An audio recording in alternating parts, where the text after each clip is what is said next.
bit. We had a general overview of IPsec. So basically, IPsec, if you still remember the picture I drew in the whiteboard, IPsec is so the protection will be at the IP layer, so above the IP layer. So basically, we protect all the communications, all the packets above the IP layer. So that basically means we can protect all the application data. So that's why IPsec is traditionally used to build the so-called VPN. Because once you provide the protection at the IP layer, then all the applications, so you have like an application layer like email, web, maybe FTP, telnet, and so on. So all those applications, their data will need to pass through the IP layer. So if we have IPsec enabled before the IP layer, that means all those data will pass through the IPsec layer.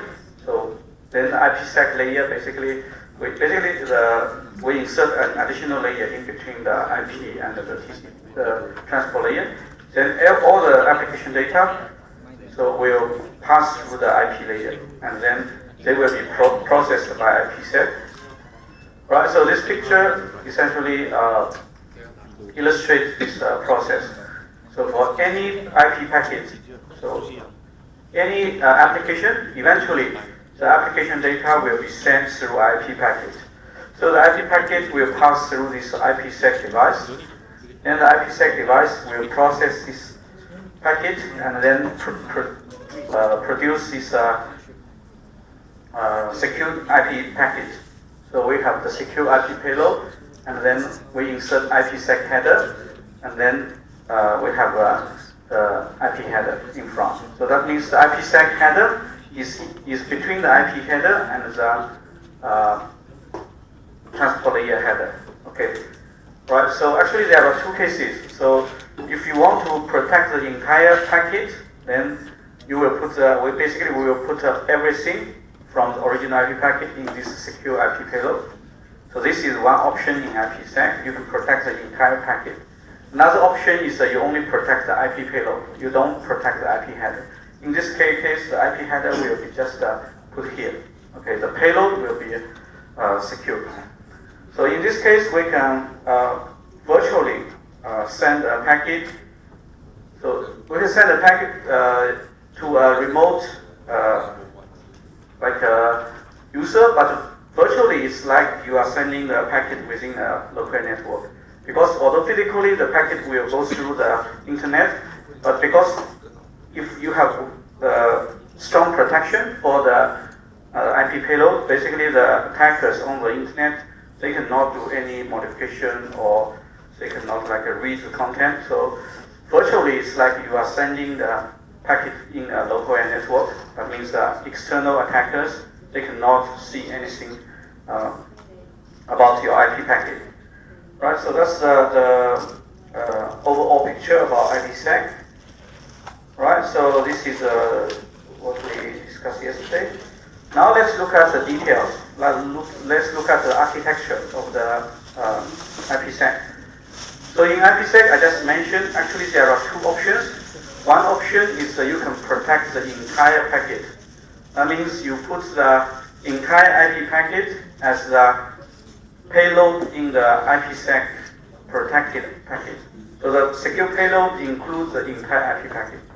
Then you may ask, then what's the external IP header, right? If in the previous picture, we put the inside IP packet in here. So if we put the entire packet protected here, then what's this IP header? So actually this IP header is generated by this device.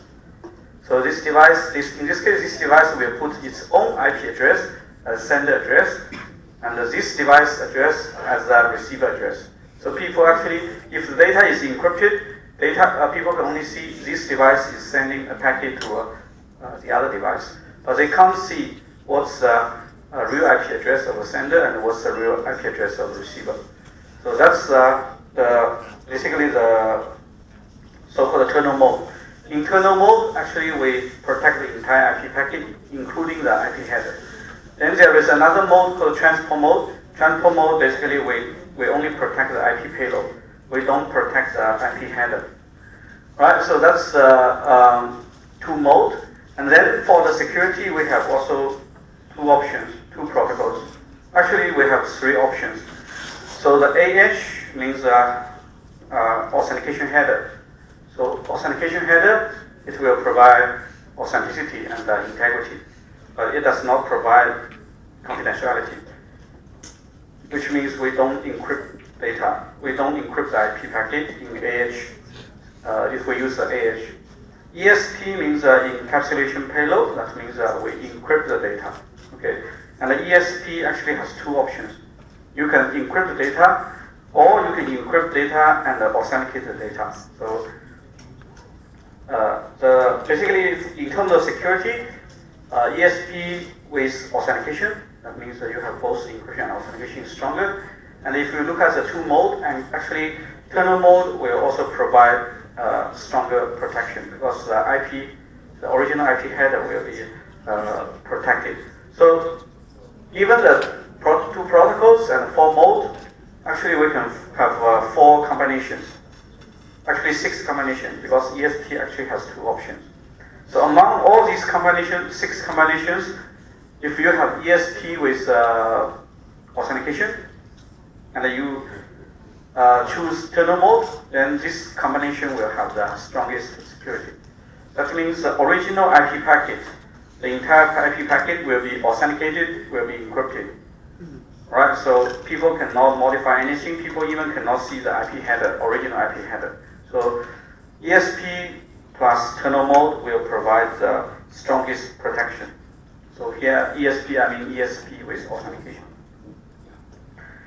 Right, so these are the security properties provided by IPsec. Right, so there is a term called connectionless integrity. So what does it mean? So in fact, this means we protect the integrity based on the packet. So you may have a large document, right? In this case, because each IP packet has a limited size, you cannot exceed the size of the IP packet. So you may need to divide the document into multiple blocks, and then in this case, actually the protection is block-wise. So you don't protect the integrity for the whole document, you protect the integrity for the individual IP packets. So it doesn't matter whether those packets are sent through different passes. So every packet will be protected for integrity. So we don't just protect the entire file, we protect each individual packet. So that's the meaning of a connectionless integrity. Right? And there is another term which is called traffic flow confidentiality. So this is slightly different from confidentiality. Confidentiality, we know, is the secrecy of the data. We want to make the data hidden from external attackers. And then traffic flow confidentiality is basically we want to protect the statistical information of the data. For example, the length of the data, right? So you want to hide how long the message is, how long the payload is from the attacker, right? So that's the security features provided by IPsec. And then now let's look at the two protocols, IPsec protocol, the AH and ESP protocols. So AH and ESP protocols are independent of the algorithms, and the key management protocols used to secure the IP traffic. That means actually for these protocols, they are not algorithm specific, so you can choose different algorithms. So of course they need to choose the common one. If one uses AES to encrypt, the other one must use AES to decrypt. You cannot use triple dash to decrypt. Then obviously you cannot decrypt the value correctly, right? But the two parties, they can actually negotiate to choose a common algorithm. For example, this will happen actually during the handshake, during the authentication and key exchange. So we will look at that part later. So before two parties, they can process the IP packet using IPsec, they need to first do an authentication key exchange. And actually during that process, they will negotiate. So what algorithm to use? For example, A can provide a list, say I can support AES, triple DES, RC4, and so on. Then B will choose one of them, say, okay, now let's both use AES. So they can do the negotiation during the key exchange, like the handshake process, right? So we will look at that part later. So basically, the AH ESP you can use any widely used crypto algorithm, right? So for authentication, one common choice is using the HMAC. You can use HMAC based SHA-1 or HMAC based on MD5 and so on. Okay, so for the two modes, basically I just briefly mentioned. So for the kernel mode, actually there are two IP headers because we protect the entire original IP packet. So we create a new IP header, and the new IP header actually includes the address of the IPsec device. The IPsec device may not be the original sender receiver. For example, if we have two offices, then the IPsec device is the gateway doing this IPsec process. So in this case, the outer header actually will contain the address of the gateway. But in transport mode, basically we only have one IP header. So basically, if you want to just give a brief, you want to distinguish these two modes in a very simple sentence.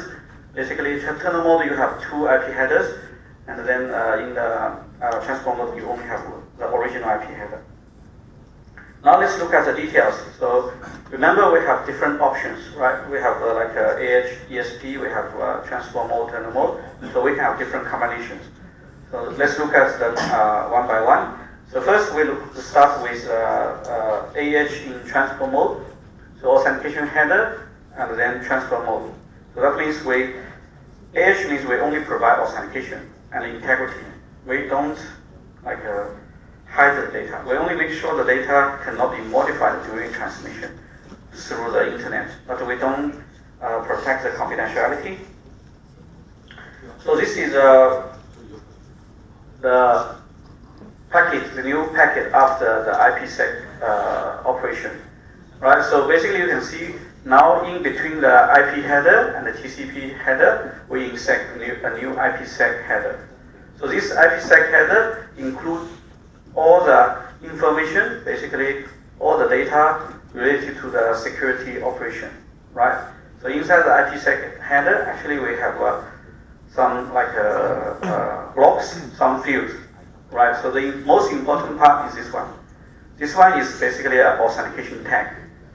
This is computed based on the, basically, of course you will protect this part, the original TCP UDP header. You will protect the payload. Actually, you will also protect this part and the part of the IP header.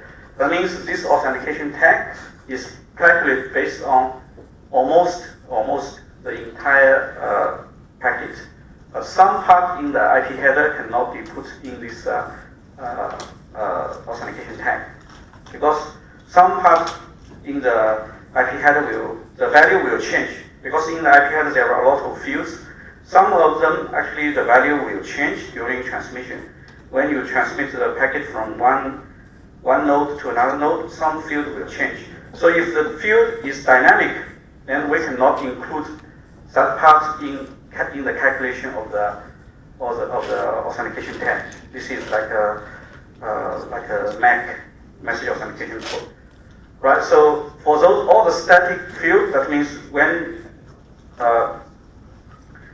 you transmit the packet, if all the data field in the packet, if that field is static, that means the value will not change, then we always include that part inside the calculation of this authentication tag.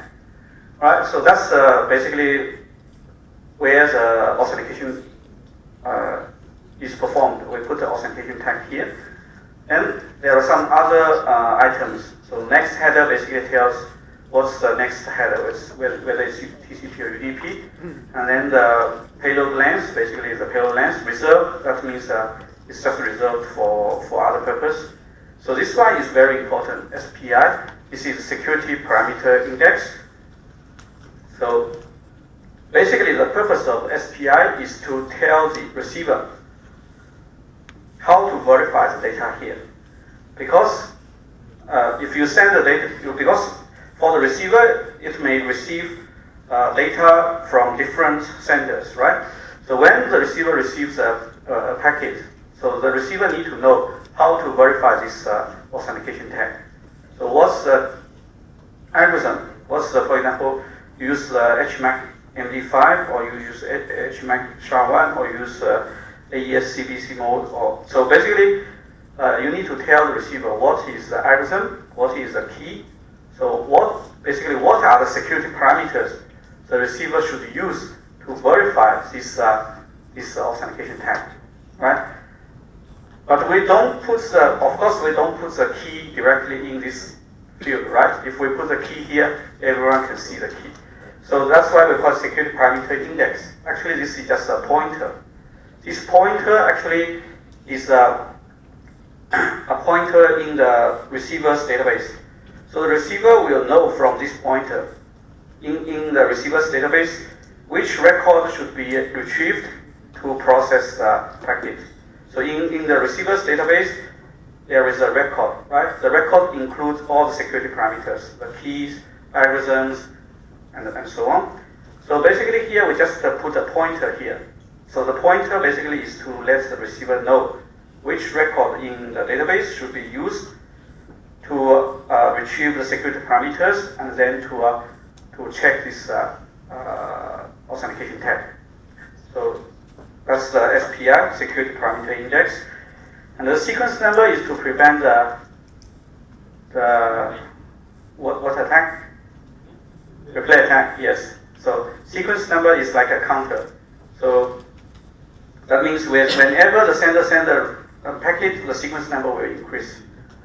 So this is to ensure, of course, the receiver, after receiving the packet, verifying the packet, it will also update its sequence number. It's like a counter. It will always increase, but it will never decrease. So this is just like a nonce. That means that the number will never repeat. Because if you use a counter that will always increase, then this number will never repeat. So this is to prevent replay attack. Similar as in the Kerberos version 5, if you remember. So actually we also put in a sequence number in the ticket. That's to prevent the replay attack. Right, so as I said, the authentication is across all the so-called immutable field. Immutable means that when this packet is delivered through the network, so those fields will not change, the value will not change. But in the IP header, actually some field will change during the delivery. So we don't include those items in the calculation of the authentication tag, because otherwise those values will be different at the time the sender sends this packet and at the time the receiver receives the packet. So if those fields are different, those values are different, but you still put it in, then the verification definitely will fail, right? So we need to exclude those dynamic fields that will change its value. So you will only put the static field where the value remains unchanged. So here is a description. Basically, I have already explained all the fields. Okay. Now let's look at edge in kernel mode. Kernel mode, that means we have two IP headers. We will try to put the entire original IP packet as a payload. Right. So in this case, okay. Now after you do the process, it will look like this. So you can see the original IP header will be put here after the IPsec header, and then a transit IP header will be added in front of the IPsec header, right? So the fields here are all the same, but now actually this authentication data will include basically all the content here and some content here, okay, some field here. But the original IP packet now will be protected because this now is considered as a payload, IP payload. Right, so as I said, if you look at the picture here, so If we use kernel mode, basically this IP header, this transit IP header, now you put this device address as the sender address, this device address as the receiver address. And inside this secured IP payload, you have the original IP header here, original IP header. So in this header, then this is the sender address is a real sender, and the receiver address is a real receiver here. So that's the difference between the original IP header and the transit IP header. Again, the authentication is across all the immutable fields, right? So basically, here is so actually we can also put some other fields. So in the IP header, there are 3 types. First is immutable fields. That means those fields will remain static. Second is mutable. Mutable means that those fields will change value during transmission. So we need to exclude. Third type is mutable but predictable. So if we can predict, for example, at the beginning we have a value, initial value, but we can predict when the receiver receives this packet, what will be the value of this field. Then we can also put that value in the calculation of the authentication tag. We put the value, the final value of the field when the receiver receives the packet. We put that value, not the initial value. We put the final value in the calculation of the authentication tag. Then the receiver receives the data, then can just check the data. And if this mutable but predictable field actually match the data is actually the same as what we predicted, then the verification will be successful. So in general, we need to basically exclude all the dynamic fields that cannot be predicted during transmission. And in IPv4, so here I list some items, not all of them. So in the IP header, actually there are a lot of fields, a lot of data items. And some are immutable, some are mutable. And some are mutable but predictable. So I don't put the last category here. So you just need to know that we don't put everything in the IP header when in the calculation of the authentication tag, because if some value they will change and they are unpredictable, then we cannot include them. Okay, so basically in AH we use the last block here in the IPsec header is basically an authentication tag. So we can use symmetric authentication mechanism like a message authentication code. For example, HMAC. HMAC is a common standard for the message authentication code. All right. So basically, you can see here actually the protection of the packet. So all the protection algorithms we use symmetric key algorithm. So because as I said at the beginning of the authentication key exchange, public keys are usually used in the establishment of a symmetric key, right? So later when we look at the key exchange of IPsec, we will see public key. Public key is basically used during the authentication key exchange process to establish basically the security parameters. So we establish security parameters for the sender and the receiver using public key technique. And after that, all the operations, all the protections for the real IP packet, we all use symmetric key technique. Okay, so that's basically that's consistent with what we studied so far. So authentication and key exchange, we will involve public, we will have public key involved, but all the real data we protect them using the symmetric key technique. Right, so that's the AH authentication header. Then ESP, this is for encryption, and optionally you can do authentication. So it means ESP can provide the encryption and encryption or authentication. So of course, if you have encryption and authentication, it's stronger. It's stronger. And if we combine ESP with kernel mode, then that's the strongest among all the combinations. So now let's look at ESP in transport mode and kernel mode. Right. So in transport mode, this is original IP header, and there is something different from the edge protocol. So now actually if you look at this part, so if you want to do authentication, then you still put the authentication tag here. But if you don't want to do authentication, then this tag can be removed. Okay, so this part is optional, because if you want to do authentication, you can still include this tag. However, if you look at the remaining of the remaining components of this packet, you can find that originally in the AH we put IPsec header in one block, but now we split it into two blocks, right? One is put here between the IP header and the TCP header or UDP header, but the other one is put here. We call it IPsec ESP trailer. Okay, so you can see the fields are all also different. In particular, so here we have the padding, and this is the padding length. Okay, so sequence number, SPI, these are the same. This is security parameter index.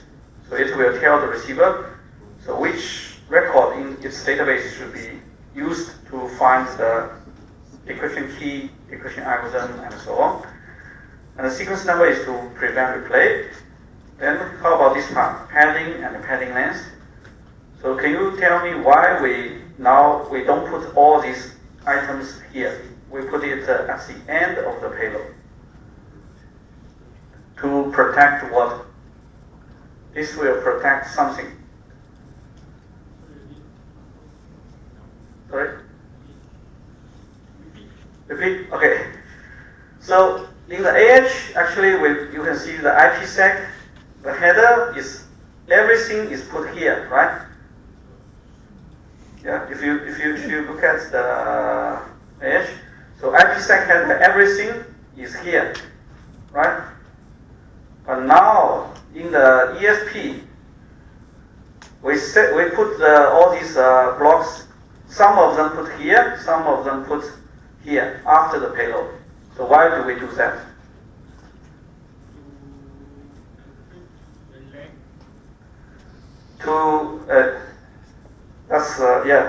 I think the answer is partially correct. So I think maybe you understand the reason, but it's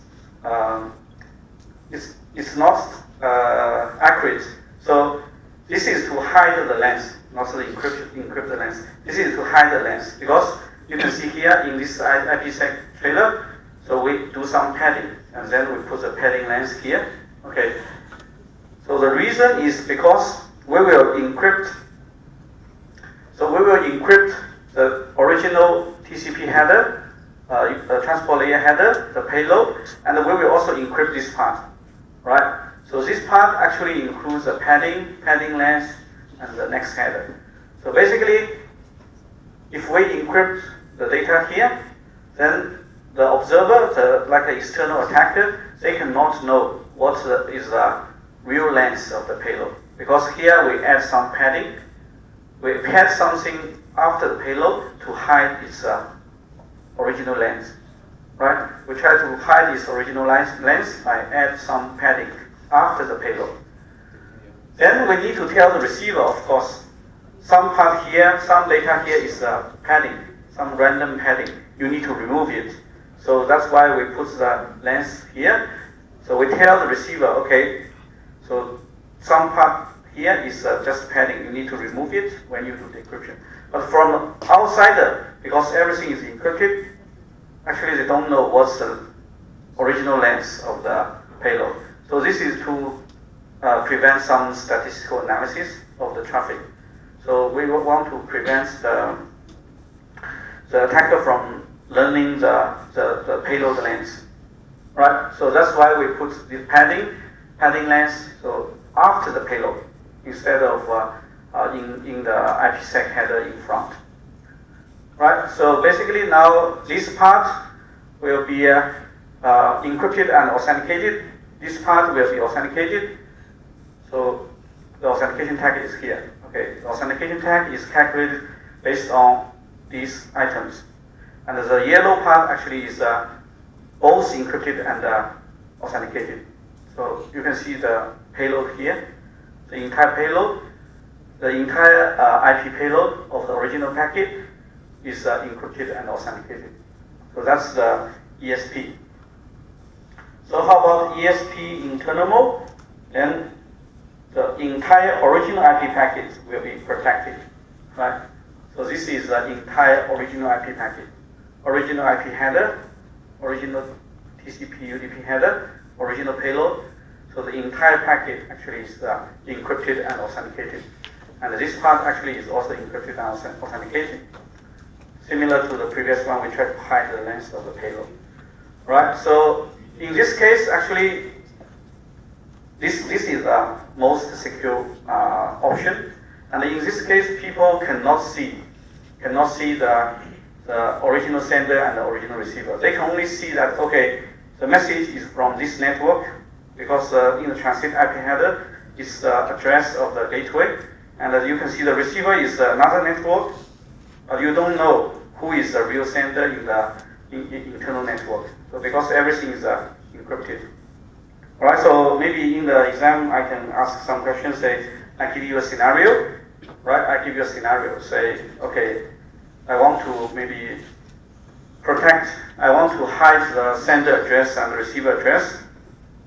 Then maybe can you give me a suggestion? So suppose A want to send to B some message, but now I want to let the outsider, basically prevent outsider from learning the sender address, receiver address. Can you suggest a security solution? Then actually you can say, all right, so in this case we can use IPsec ESP internal mode. So you give some description, right? So that's some possible questions in that. Okay, so if you look at the design, actually it's not really that complicated. So basically, we just add some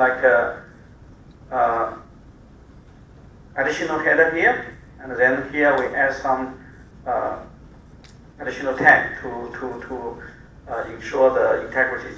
So then actually the question is how to create, for example, in this case, how to create the SPI, how to, for example, negotiate the algorithm, how to let the two parties agree on the same algorithm, how to negotiate the key, and so on. So that's actually the most complicated part. So the operation on the IP packet actually is not that complicated. So if you can understand the security purpose, the security goal, then you can figure out how to process the packet. But the handshake part actually is the most complicated, and we will leave that as the last part. So although in reality you need to first do the handshake, you need to first let two parties establish the security parameters and so on, and they agree on the algorithm. But for this class, we just put that in the last part. Right, so that's how the IPsec process the packet, and IPsec actually applies a so-called policy-based approach. So that means you have option whether you want to protect some packet or not. So as I said, actually, if you want, you can protect everything, because IPsec is above the IP layer. Every application, all the application data will need to go through this layer. So you can protect everything. But IPsec has a option. So you can select which packet you want to protect, which packet you don't protect. Right? So this is based on the company policy. So essentially, for example, just take the example of the two offices. For example, when A want to send a packet out to the outside, then the gateway basically will first receive this packet, right? Then the gateway is the IPsec device. So the gateway now can check against the company a security policy database. So the company will have a security policy database. So the security policy database will tell this, basically this IPsec device will be able to judge how to process this packet, whether we protect this packet using IPsec, or we just let it go through without doing anything. For example, if this packet is for another office of the same company, then maybe the policy says if the packet is from one office to another office, it must be encrypted. Then in this case, the device will check the policy, say the policy says it must be encrypted, then the device will encrypt it. But if this packet is sent by A to another public website, so in this case the policy says, okay, in this case just let the packet go through. Then the IPsec device will simply let this packet go through. And then maybe there is another case. So this is the packet is for like a gambling website. Then the policy says if the packet is for this website, it must be blocked. Then the IPsec device will block the packet. So we don't really protect everything. So we still apply the policy set by the company when it processes the IP packet. So this is the so-called IPsec policy-based approach. So, but if you want, actually, you can protect everything. In reality, we don't really protect everything. You can define the policy and then let the device make the proper action based on the policy. Right. So in the IPsec policy, there are like 3 items. This is the first is policy option. So the 3 options I just mentioned. Right. So you can protect the packet. You can just let the packet pass through, or you can drop the packet. Okay. So if you want to protect the packet, then you need a so-called security association. Security association basically is an agreement between the sending the IPsec device on the sender's side and the IPsec device on the receiver side. They have a security association. That means an agreement. So inside the agreement, you have all the security parameters, right? So the SPI actually is pointing to a security association. A security association essentially is a record, a pointer pointing to a security association. All right. So then, what is a selector? Selector is basically something allows the device to make the option. So, for example, when you receive a packet, how do you determine whether this packet should be protected, should be dropped, or should be passed through? So you use the information from the packet itself, and then you check against the company policy. For example, from the IP packet, you know who is the sender, who is the receiver, what is the source port number, what's the destination port number, and so on. So from all those information, you can determine what is action based on the company policy. So selector basically is something that allows the IPsec device to select an option. So it is a bit like a firewall in this case. So the firewall actually you also have a policy table, right? Then actually the selector here is the same. So you based on IP address, port number, and so on, you can determine whether this packet should go through or should be dropped. IPsec actually the most important option is to protect it. So that means you encrypt it, you authenticate it. Okay, so the 3 options I just mentioned: discard the packet, protect the packet with either AH or ESP, transport mode or tunnel mode. So all these information actually stored in the security association. So for the agreement between 2 devices, they store everything. For example, whether they use AH or ESP, whether they use transport mode or tunnel mode, what is the key, what is the encryption algorithm, what's the matrix authentication code. So everything they need to process the protected packet will be stored in the so-called security association. Right. So the third option, of course, is to let the packet just go through without doing anything. For example, if you are visiting a news website, then the IPsec device will just let you go through. Right. So these are the 3 the details of the 3 options I just mentioned. And the selector basically is something that allows the IPsec device to check what kind of option should be used, right? Because there are 3 options. So which option should the IPsec device use? Then it will check against the policy database, company policy database. based on these parameters, right? The source IP address, destination IP address, port number, and so on. So all these can be used to determine what action should be done for a particular packet. All right, so the last one is the security association. That's basically if you really want to protect the packet, then this part is very important because it tells the sender what security operation, what secret key should be used to protect the packet. And then the receiver will need to use the same set of parameters to process the packet, to decrypt it or to verify it. Right? And one important remark here is the security association is a simplex or unidirectional connection. Okay? So what does it mean? It means in each direction you have a different security association. That means when A sends a packet to B, A will use an encryption key, authentication key, right? And when B sends back another message, B will use a different encryption key, a different authentication key. So that means the security association is just for one direction. Now this is to create the independence. So when A sends to B, you use one key. When B sends to A, you use a different key. So you don't use the same key. So this is to create the independence and the isolation between the two connections. And also, for the encryption key and the authentication keys, they are different.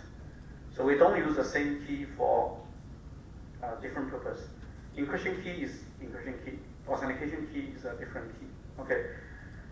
Although they can be derived from same master key. So you can have a master key that derives encryption key, authentication key, but you must separate them. This is the same as in your assignment. In your assignment, basically you do, first step you do authentication key exchange. You get a session key. Then you derive two subkeys, one for encryption, one for authentication. Right? Actually, this mechanism, this principle is used in every standard. So later when we see TLS, like a secure shell, all the standards they use this approach. So when you do encryption and authentication, separate the key, separate the two keys. Don't use the same key for both operations. Right, so that's the security association. This is basically a contract between the two IPsec devices. That means they will use the same set of parameters. So in this case, if you want to have two bidirectional communication, you need two security association. One for A communicate with B, another one for B communicate with A. Right, so basically the security association, as I said, this is a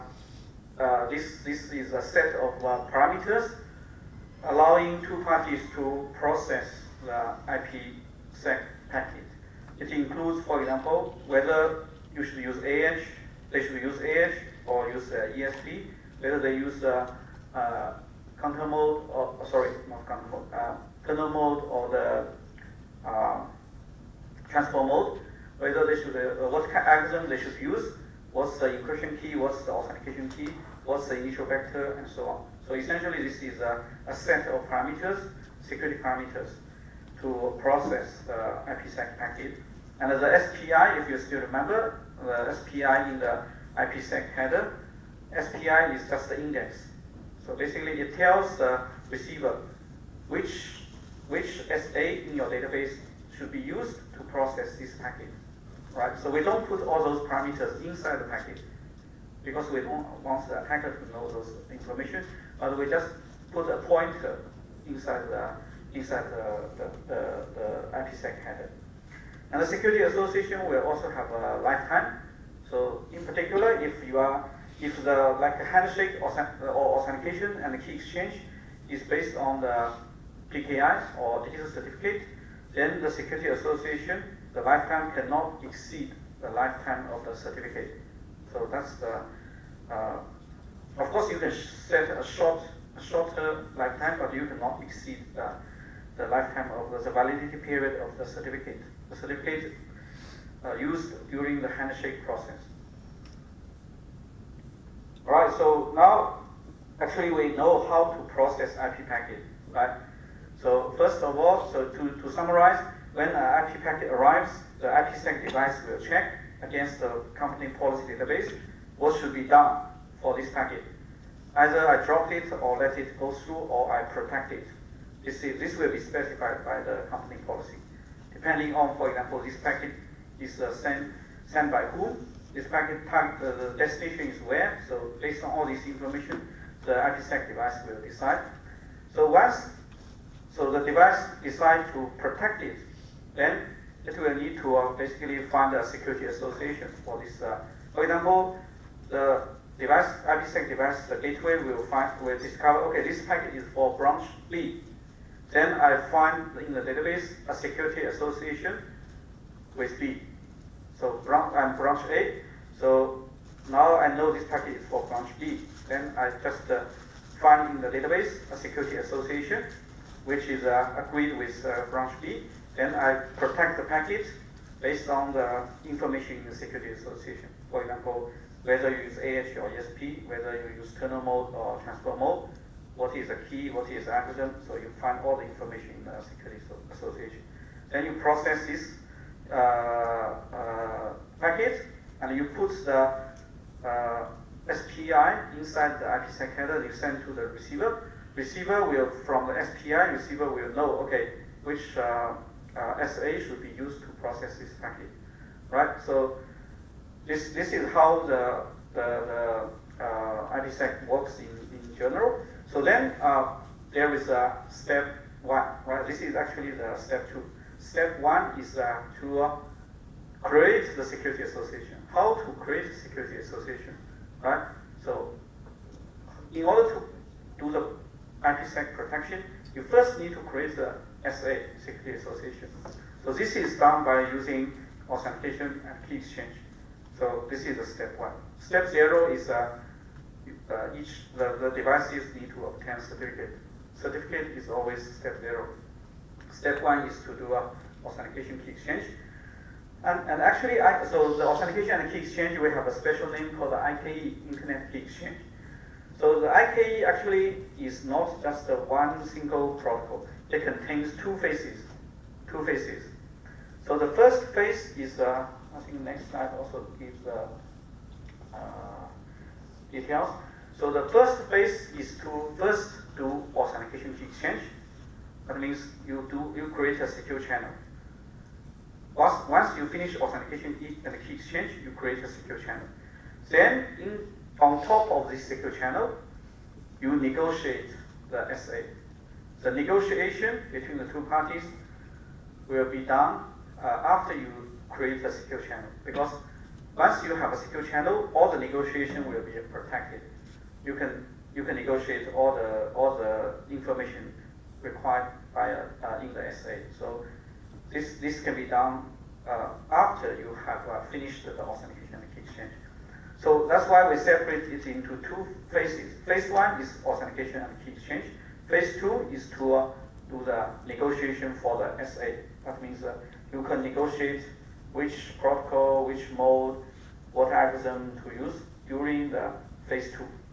Phase 2 is done after you have a secure channel established. Because once you have a secure channel, the negotiation will be protected. Everything you negotiate will be protected using the secure channel. So now let's look at phase 1. Actually, phase 1, again, it has two options. So it looks very complicated, right? So phase 1 has two options. We have two types of key exchange. One is called aggressive mode. One is called main mode. And many students will make mistake when we ask them to explain the difference between the two modes in phase 1. Many students will say aggressive mode is more secure, main mode is less secure. But actually, it's the opposite. Main mode is more secure, aggressive mode is less secure. So aggressive here is in terms of like efficiency, like a number of rounds. Main mode will need 6 rounds. You need to finish the authentication key exchange in 6 rounds. But aggressive mode, you basically will pack different messages together so that you can have less rounds. So you only have 3 rounds by packing different messages in the main mode together.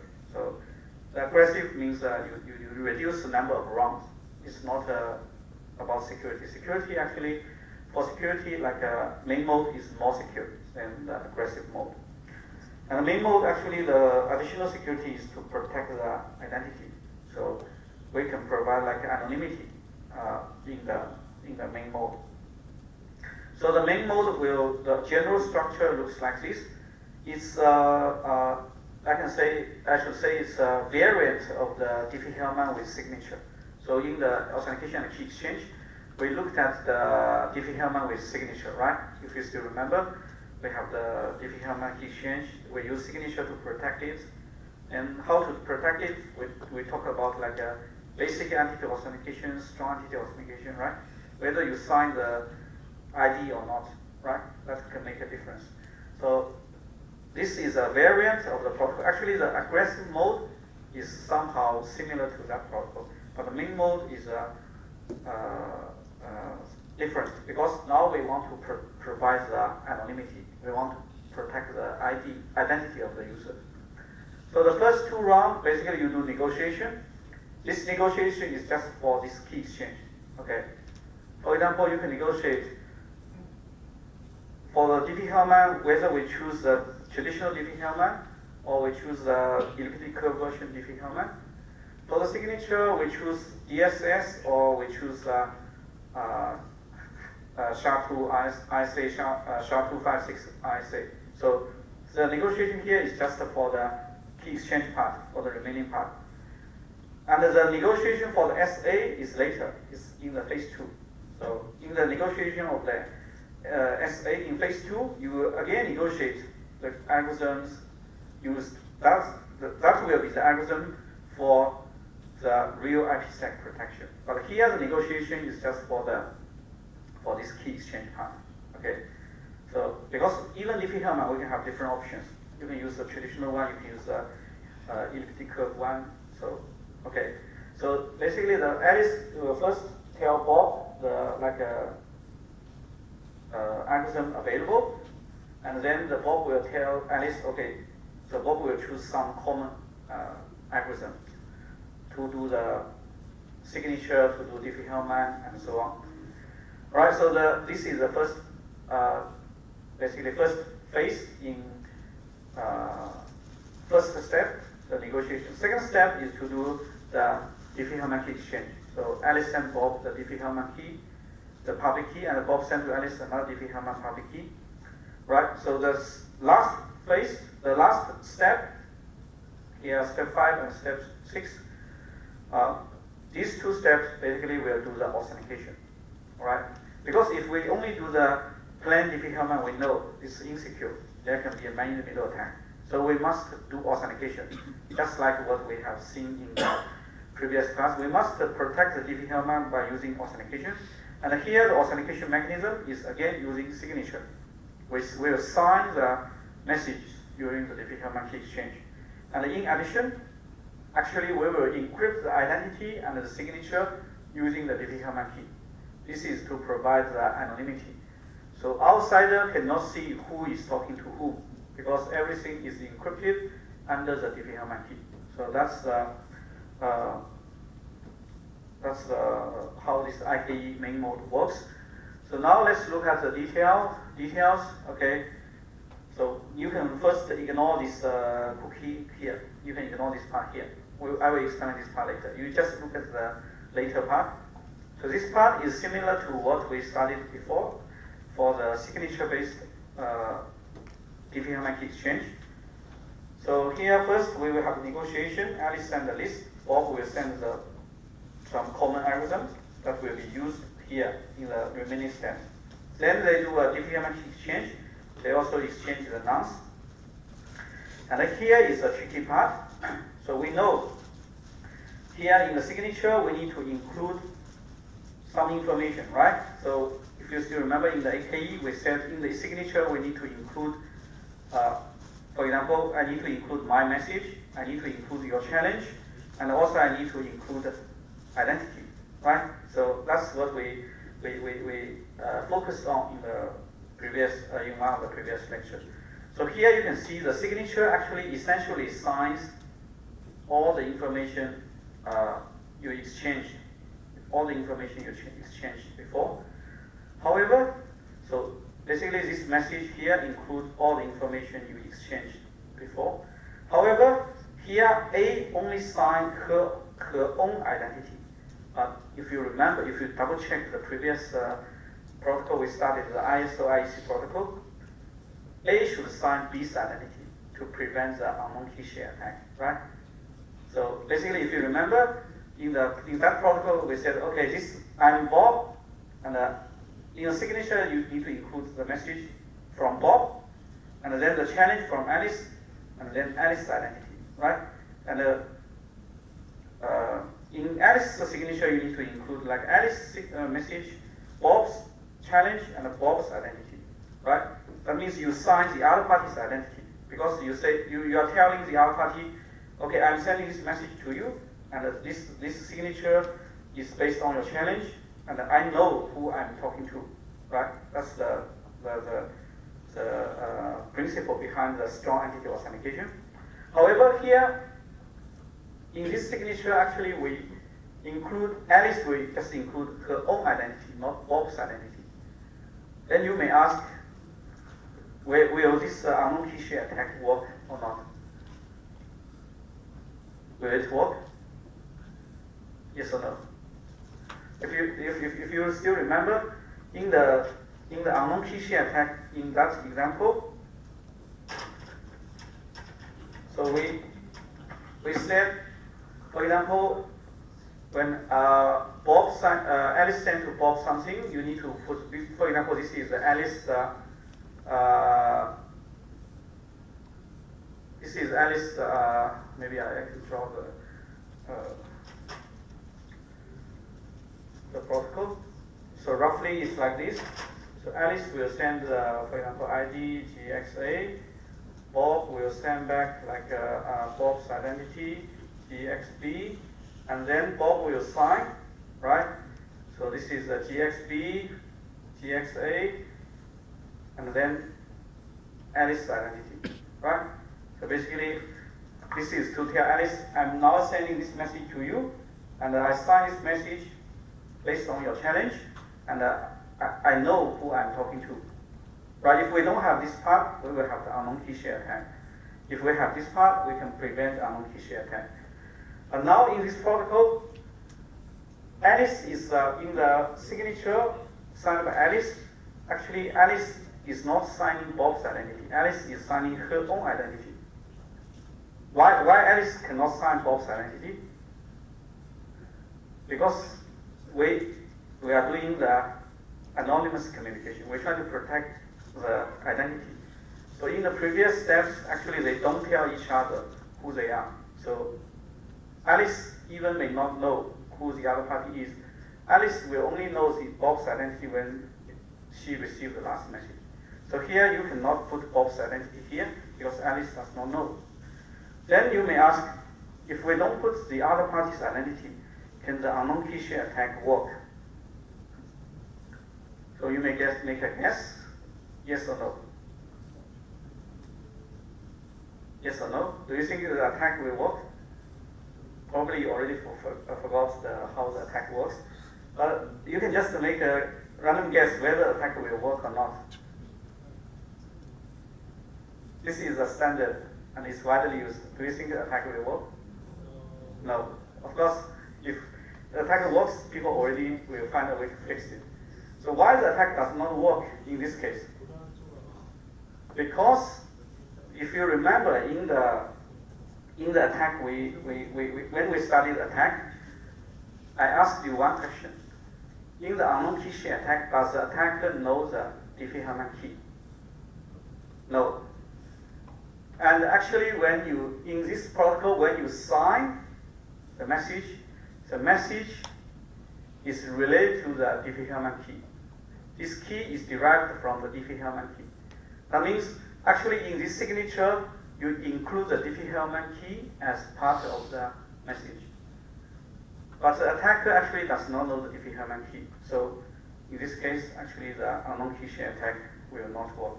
Because the attacker cannot sign a signature with E Eve's identity with the Diffie-Hellman key inside, because the Diffie-Hellman key cannot be calculated by the attacker. So the unknown key share attack in the last step, the attacker will fail. So that's actually the critical part. So although we don't put Bob's identity here, we put this Diffie-Hellman key. Actually, the signature is derived based on something related to the Diffie-Hellman key. So in this case, we can still prevent the unknown key share attack. So that's why actually we use the signature and the MAC.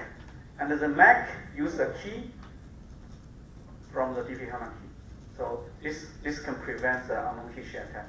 So maybe in the exam I can ask you, so maybe I can give you the protocol, which is like a subject to the unknown key share attack. Then I ask you, can you give two solutions to prevent the attack?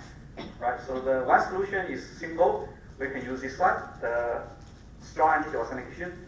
The other solution actually is you can use the Diffie-Hellman key to inside the signature to prevent the attack.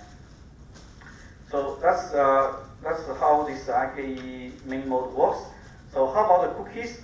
Cookie is to provide a certain degree of protection against the denial service. So denial service.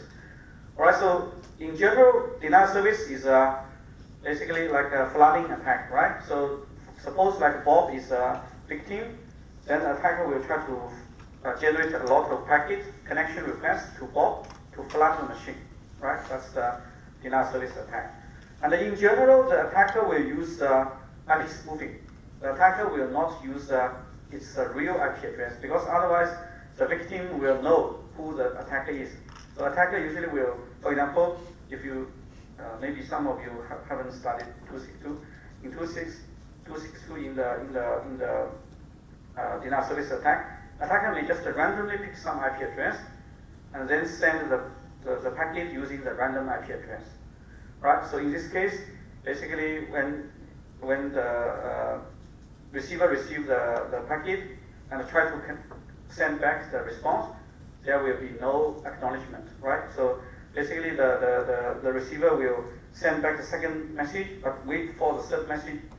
However, the third message never comes back. So that's one typical example of denial service attack. So in this case, actually, we do a so-called cookie exchange to prevent this attack. So basically, Alice when Bob receives a request, Bob will send a cookie. So Bob then will wait for this cookie to come back. And so if the cookie does not come back, or the cookie sent back is wrong, then Bob basically will stop this communication, this connection. Bob will not continue. So that means before Bob do any like Diffie-Hellman calculation or any signature, Bob will first need to wait, just wait for this cookie to come back. Of course, there will be a timeout. If there is no cookie coming back, then Bob will also drop the connection.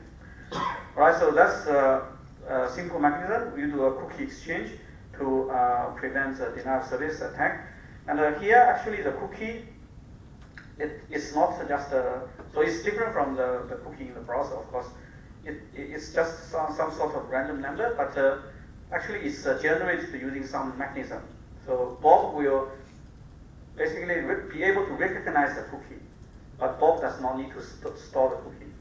So when Bob sends cookie B, so Bob does not need to store it, but when the cookie B comes back, Bob actually can check and verify this is the correct cookie I sent before.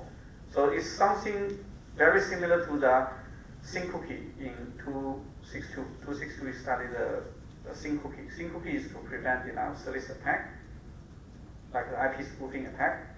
So here is essentially the same mechanism. So so that's this cookie value. So the cookie basically is to provide a certain degree of protection against the denial of service.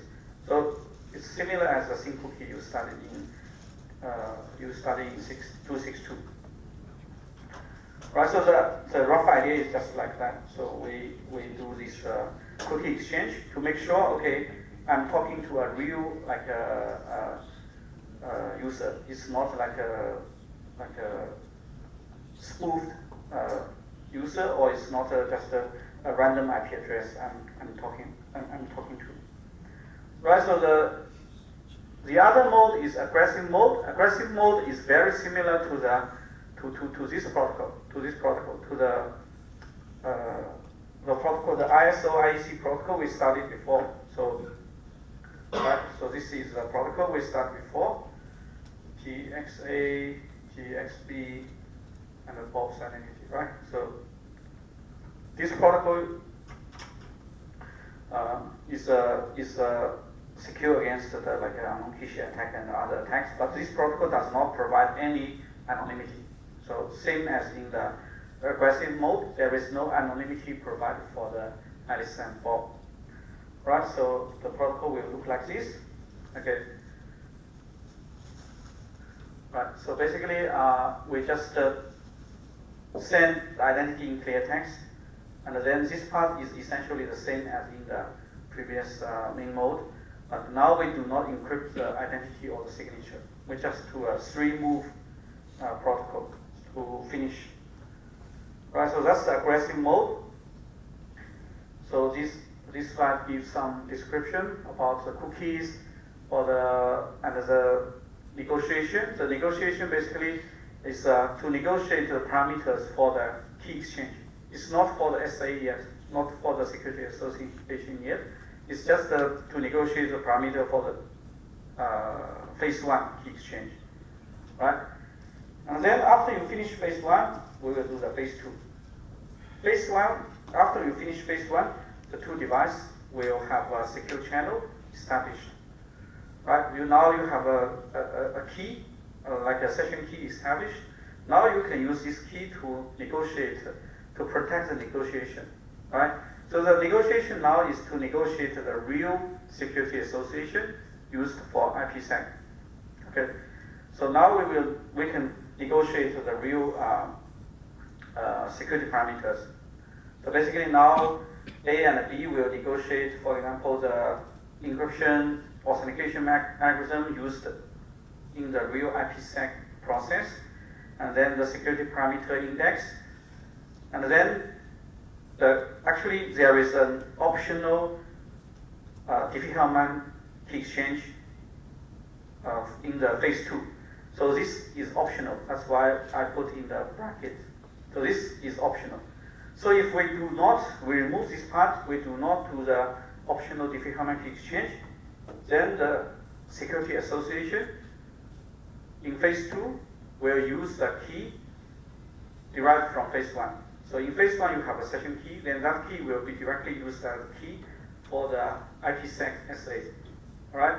However, you can have an option to do another round Diffie-Hellman key exchange. That means in phase 2 you do another round Diffie-Hellman key exchange, and then this Diffie-Hellman key will be the key used for the IPsec process. If you don't have this part, then the key generated in phase 1 will be the key for the IPsec process. Okay, so here you can see we don't need to do any signature or any additional protection, because all these negotiations actually are protected by the phase 1 security association, security channel, right? Phase 1 finished. After phase 1 finished, you have the secure channel. Then you can use the secure channel to protect all the communication. So you don't need to really protect any. You don't need to do any signature or any protection for this Diffie-Hellman key exchange. So you just do a plain Diffie-Hellman key exchange because it's already protected by the phase 1 secret key. Right. So this additional key exchange actually will provide the so-called fault secrecy. Right. Because now if we eventually do this additional step and then we use the G2AB, which is a Diffie-Hellman key, as the real IPsec secret key, then even say later, maybe the phase 1 secret key is compromised, then the attacker obviously can decrypt everything, can see everything here, but the attacker cannot calculate the IPsec secret key because that key is based on this Diffie-Hellman key exchange. Attacker can only know G2A, G2B, but attacker cannot calculate G2AB, right? However, if you don't have this part, that means the IPsec will use the same secret as in the generated in the phase 1. And once phase 1 secret key is compromised, then the IPsec process, the security process is compromised, right? So that's for secrecy, right? Even the IPsec, even this phase 1 secret key is compromised, then the IPsec secret key is still secure because attacker can only get G2A and G2B. The attacker cannot derive G to the power of A times B. That's for the secrecy provided by the Diffie-Hellman key exchange. So, right, so as I said, here, all the messages are protected with encryption and the integrity from phase 1. So here, all the messages, although I just put them in plaintext, but during transmission, all these are protected by using the key generated from phase 1. So that's the phase 2. Phase 2 is to negotiate the real security association based on the secure channel established in phase 1. So they will also set the SPI. So the SPI later will be used in the IPsec header to tell the other party, okay, which security association is used to process a particular packet. Okay, so this is the last slide of the IPsec. So we looked at the whole IPsec from the operation, how to protect IP packet, how to select the policy, right? So we looked at the whole picture, and then we look at the establishment of the security association, how to establish agreement between the two IPsec devices, so that they can use the security parameters in the association to protect the IP packet. So we looked at the entire IPsec standard. So the details are actually in a set of documents. If you remember, there are a set, I think, 4 RFCs. One is for architecture, one is to do authentication, one is to do the AH, one is to do the encryption, right? And then another one is for the key exchange, authentication and key exchange. That's the IK Internet Key Exchange. Okay, so I think we can have a break. We have a 5 minutes break, or you want to have a longer break? Are you tired? You want to have longer break or 5 minutes break? 6 minutes.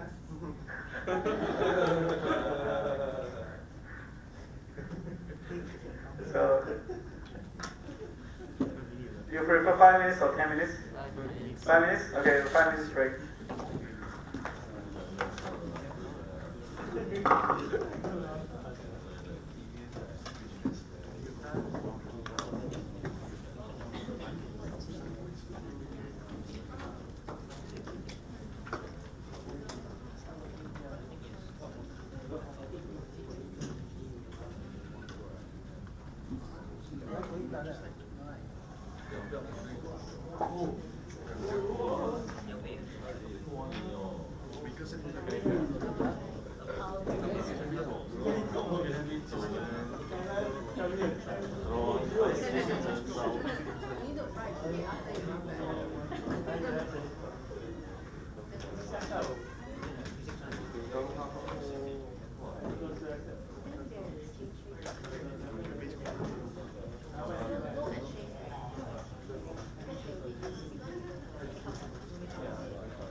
18, right? You still got time. I still have my friend. Or means he asked a friend. No? Ask your friend what kind of the test. How is it? Does it have to be a lot of math or is it formulas, equation? 361 the test. 记得你的模呢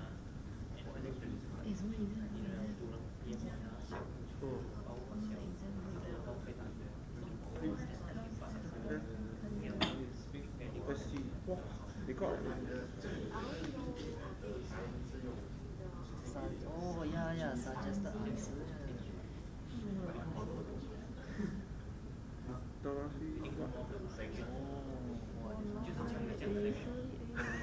Shut up, you know.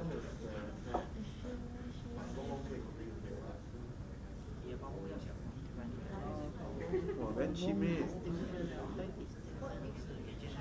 Oh, this kind of you cannot come out. This one cannot come out.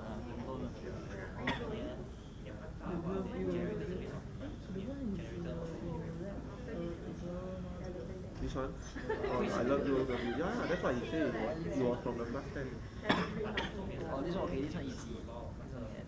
The mod here, addition and mod. This one is the mono alphabetic, right? Yeah. Addition, multiply.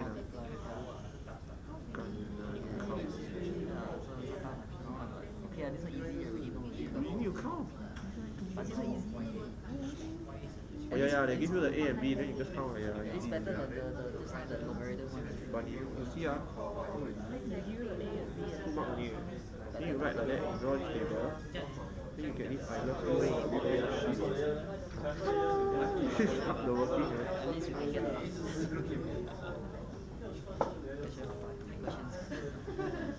For the they changed the big one to the front. GCD. Wow, 3221 inverse mod 409. So you have to do the this one you get the 3221 inverse is negative 277. So negative 277 mod 0. It's also the algorithm. This one also same thing. I don't know what it is.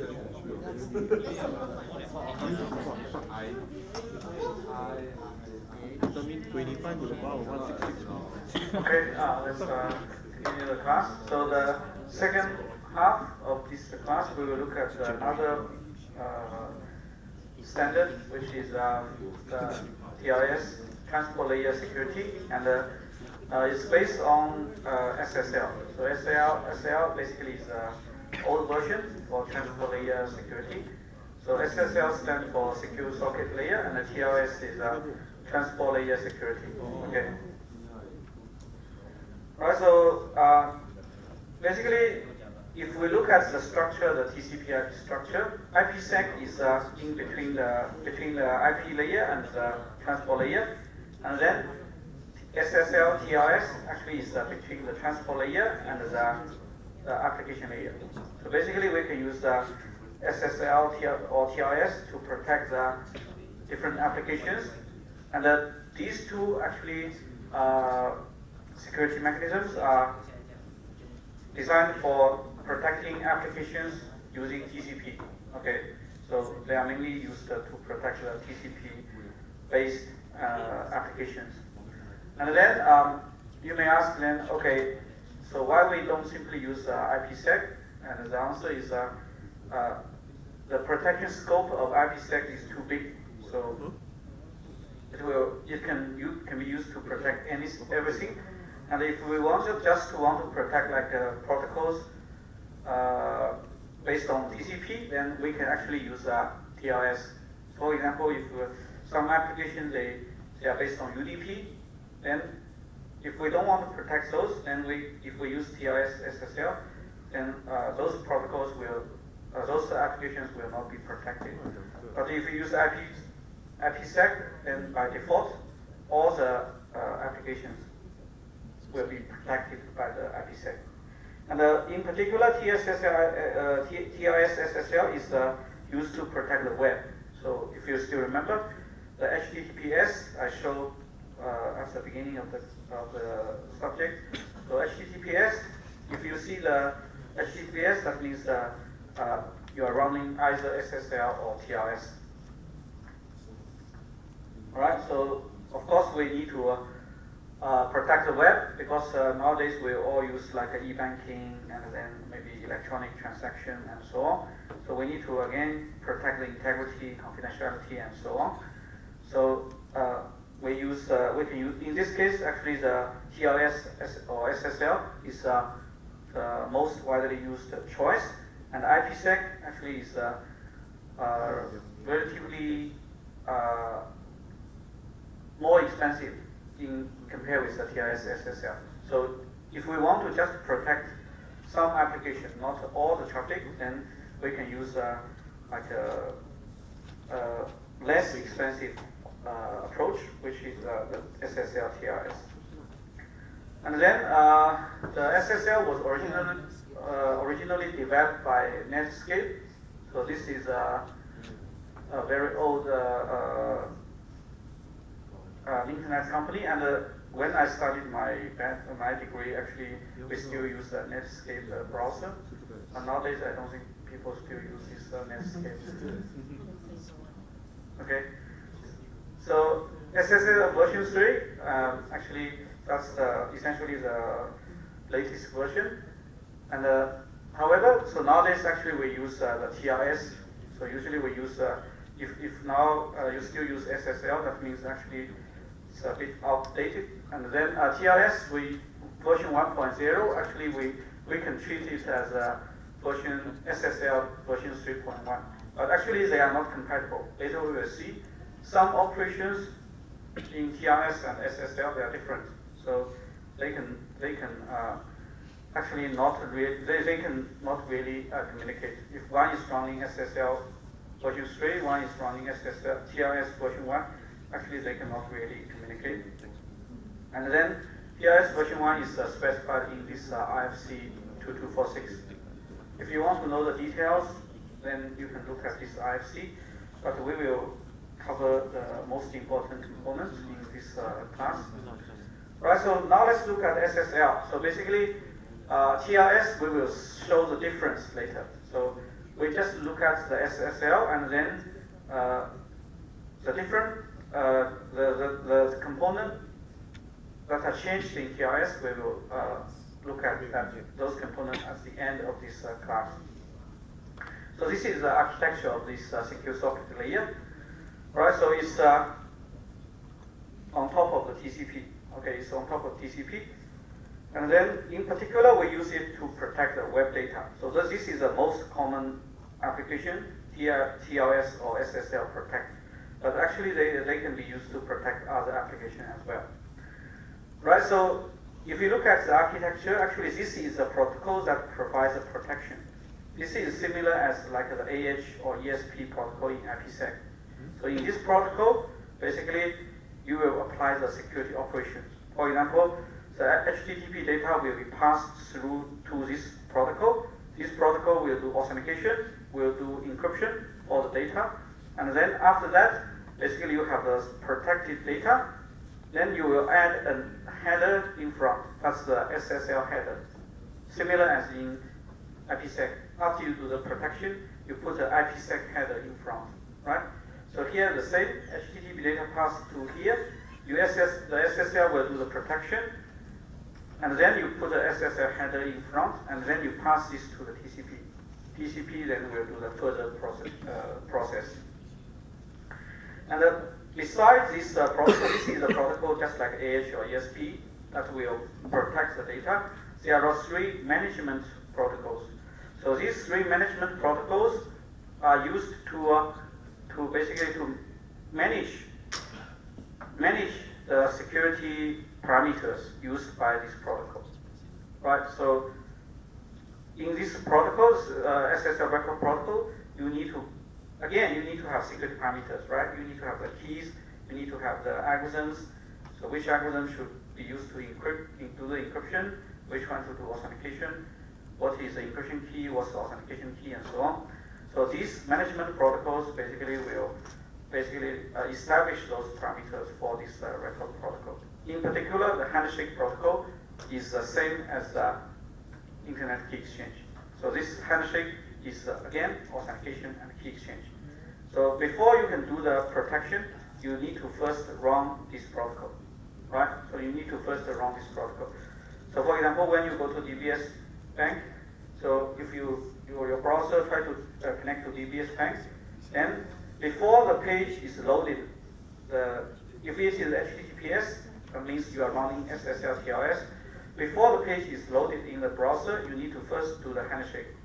After the handshake is finished, then actually all the data sent from the web server to your browser, they are encrypted. So when you see the page, actually all those information, they are sent from the server in a protected channel, in a secure channel. So the handshake will be the first step. You need to do negotiation between to do the authentication key exchange between the browser and the server. Okay, and there are some other protocols that basically will help to manage the parameters, right? So some are used in different protocols. For example, in record protocol or handshake protocol, if there is some error or some warning, then we have a protocol, so-called alert protocol, to deliver the error or warning to the other party. And this change cyberspace protocol actually is the simplest one, because in SSL, actually there are two concepts. One is called a session, one is called a connection. And you can have multiple connections within one session. That means you can have multiple secure channels within one session. And sometimes if you want to update the parameter, for example, I want to renew my key to a new one, then basically you need to use this protocol to inform the other party. Okay, now we start to use a new key. We just throw away the old key, we start to use a new key. So this is done by using this change cyberspace protocol. Okay, so the four protocols will form the SSL architecture, right? So the record protocol is the protocol to provide the real protection, to encrypt the real web data, to authenticate the real web data. The stream management protocols, basically they are designed to assist this record protocol, because if you want to do the security operation, so you need to have security parameters, you need to you need to establish those parameters, and you need to maintain those, manage those parameters. So these are the management and the establishment of the parameters will be done by these three protocols.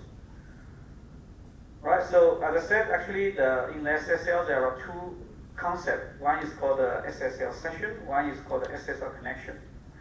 So in general, basically session is like a long-term concept. That means the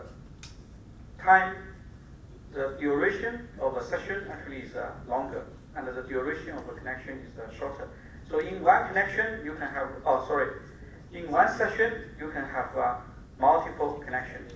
Okay, so this is basically to improve the efficiency.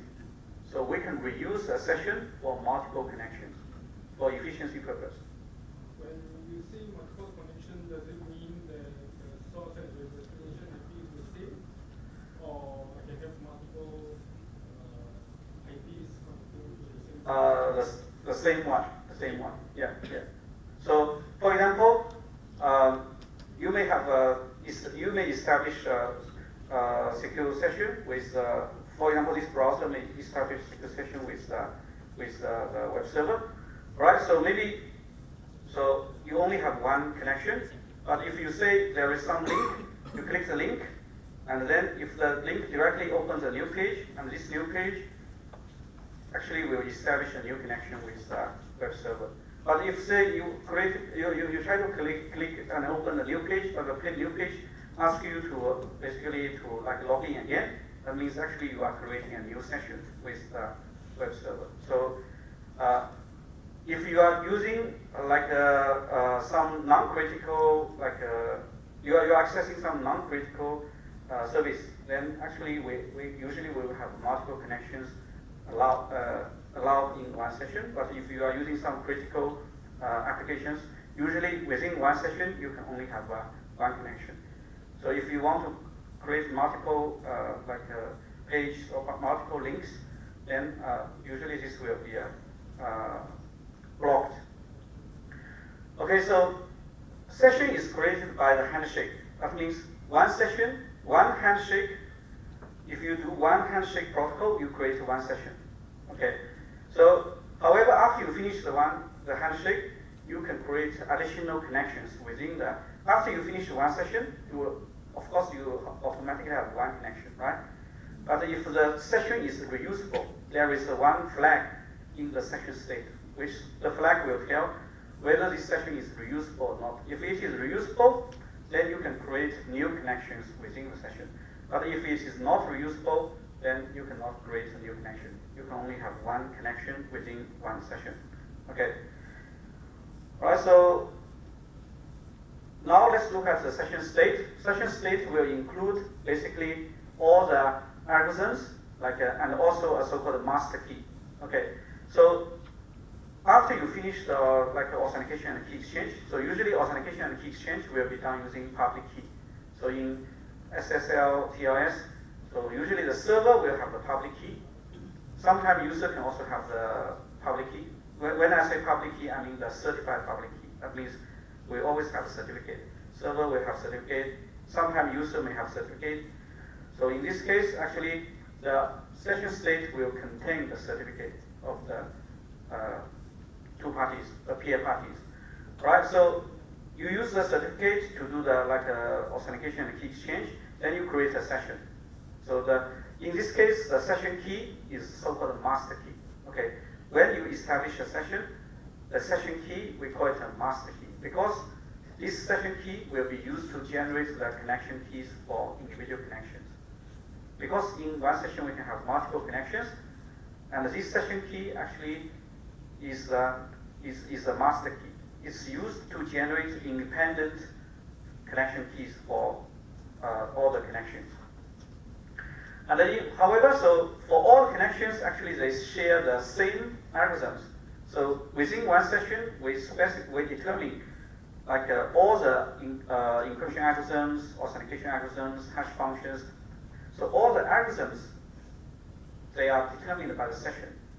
So similar as in the internet key exchange, in the IKE, so all this will be negotiated during the authentication and key exchange. So when you start a session, you want to establish a session, the browser and the server will do handshake, then actually they will do negotiation to negotiate the algorithms, right? And also they will do authentication and key exchange. So after that, we establish one session. That means the session is established. Now the two parties, they agree on the same algorithms to be used.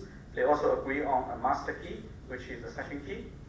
However, so if the session is reusable, if this flag is on, then the two parties actually they can create multiple connections within the same session. However, all those connections, they will share the same algorithms. They will use the same encryption algorithms, hash functions, authentication mechanisms. The only different part is the connection key. The key is different for different connections, but the algorithms are all the same within the whole session. Okay, so that's the difference between the connection and the session. So session is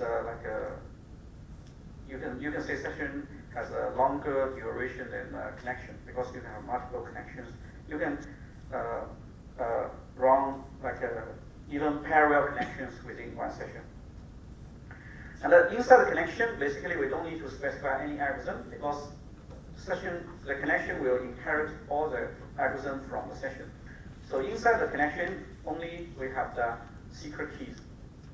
Because the algorithms are already defined by the session, we only need to define the secret keys for this connection. And all these keys are derived from the session key, the master session key. Okay, so the master session key will be used to derive each individual connection key. Alright, so how to derive? So later we will see actually each connection we will do a very simple handshake.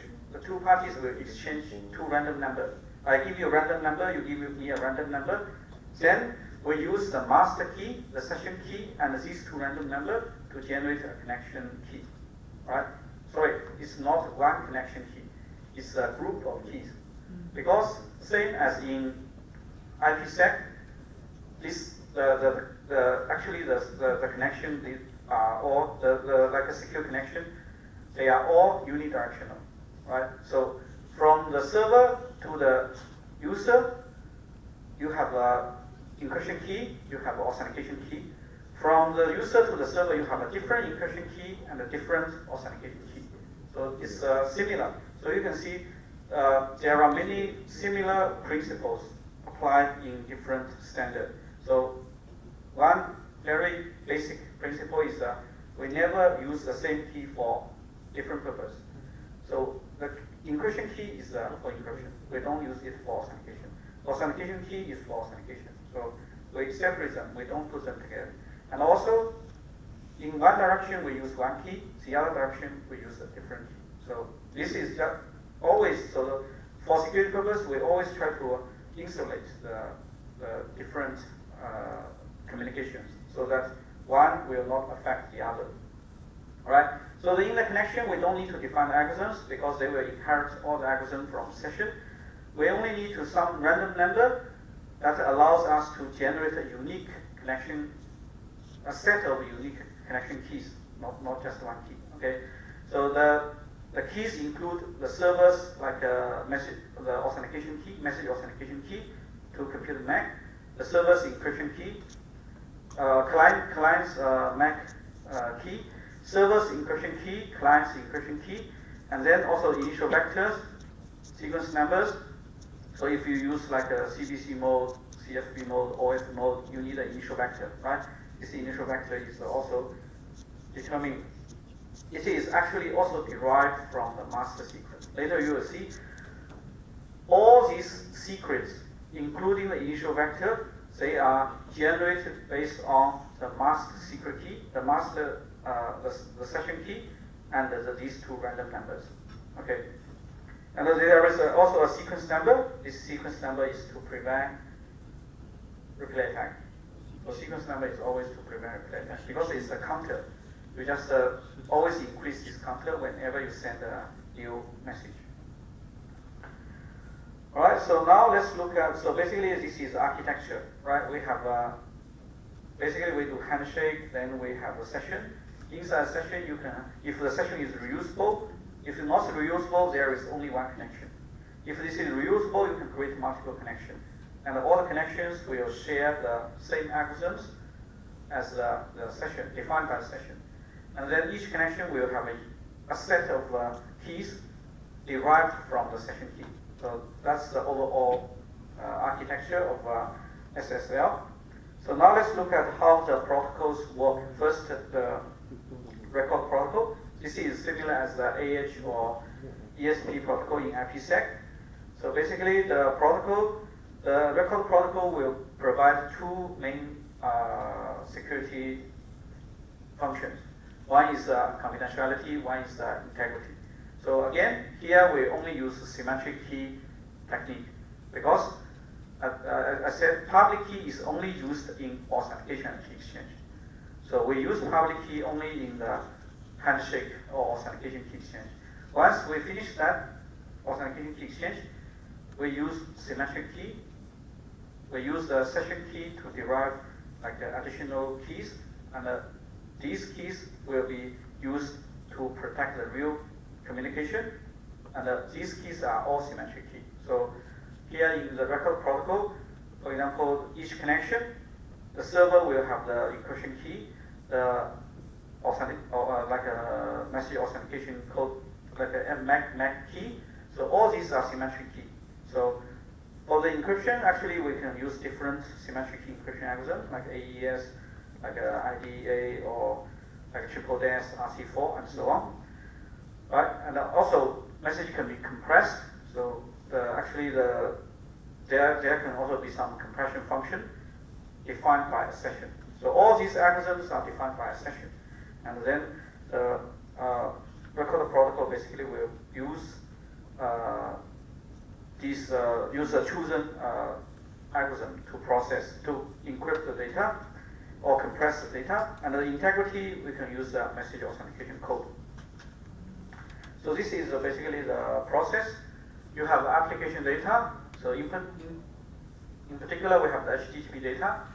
Then you will basically do the fragmentation, and then each fragment, you can do some compression, and then you first do authentication. You add for example, the server can use the server MAC key, MAC secret, to create a MAC for the message, and then you encrypt the compressed message and the MAC to produce the ciphertext, and then you append the SSL header in front. Okay, so basically the receiver will first decrypt, right? Based on the information in the header, the receiver will decrypt, and then get back this message, compressed message in MAC. Then the receiver will verify whether this MAC is correct or not. If it is correct, then you decompress and you get the original data. So this is the same as in your assignment 1. In your assignment 1, step 2, right? So you have data. You want to send some data. You first create an authentication tag using the authentication key, right?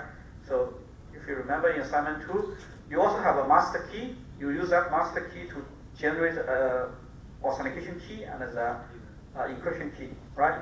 So the algorithm is basically you use a hash, the key. I think if I remember it correctly, I put E here, and then hash, key, and an A here, right? Some students ask, what is this E? This E is just a label. This is just a English character E, okay? So you concatenate the key, session key with E, you create an encryption key. You concatenate the session key with A, you hash it, you generate the authentication key. So this is just a label. Later, actually, SSL has used a similar approach. For different key, you put different label inside. Okay, but in the assignment, actually, we use the same key for both directions. In the real standard, security standard, we use different key for different directions. All right, so step 2 in the assignment is similar here as the SSL protocol here. You first do the authentication, then you encrypt the data with the authentication tag. All right, so this is basically how the SSL packet look like. So you have the authentication data, and then the plain text encrypted, and then you have the header. Right, so the header actually contains, so basically here, the header basically will tell what's the content in this payload. Okay, there are different content. So first, so the normal case, here the payload is encrypted like web data, HTTP data. You have application data, then you encrypt and you authenticate and encrypt the data. And there are some other content that can be delivered through the record protocol. So basically, the message of other management protocols, they can also be delivered. So if it is web data, then basically we will do the authentication and encryption. But if it is management protocol, the data is this is a message from a management protocol, then actually we don't need to do the security process. For example, if you are doing a handshake, that means the content here actually is a handshake message, is the authentication and key exchange message. So basically the content type can tell the other party what's the content here. So if it says, okay, this is a handshake protocol message, then this content here is a handshake protocol message. So it is not encrypted. But it is the content type says this is the web data. Then the web data actually will be encrypted. So the handshake, if it is a handshake message, then you even don't have a key, right? You are still doing a handshake. So obviously you don't have the encryption available yet. Right, so only when it is web data, then the encryption and authentication will be performed. Right, so the payload of the SSL record protocol actually have 4 types depending on the data type. So the common case is the real HTTP data, web data. Then you will basically do the security process. But for the other data type, for example, if it is change cipher spec, then the payload is very simple. It's just 1 byte with value 1. Okay, because change cipher spec is just to inform the other party.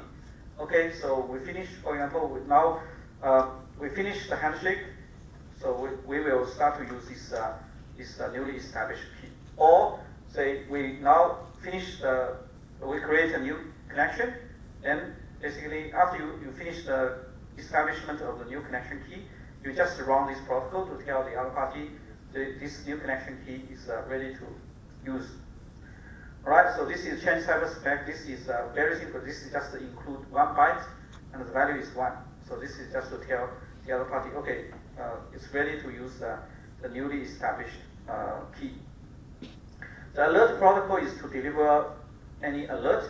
For example, if say when you try to contact the server sends you a certificate. If the certificate is expired, then you can send an alert. You can use this alert protocol to send an alert. Right, so the alert actually can have different levels. Maybe you can have like a fatal error. That means that you need to abort this protocol. Or you can have some just a warning. So there are different levels. And then the handshake, of course, it will tell the other party this message belongs to which step. Okay, now in handshake, actually, it will have the first field will tell the other party the payload here, the content here is for which message, because handshake actually includes 10 message flows. So the type indicator here will tell the other party this is which message. Okay, and the length, of course, is the length of the content here. Right, so the next 2 slides just explain the content of these protocols. Change cipher spec is very simple. It's just contains a single message with value 1.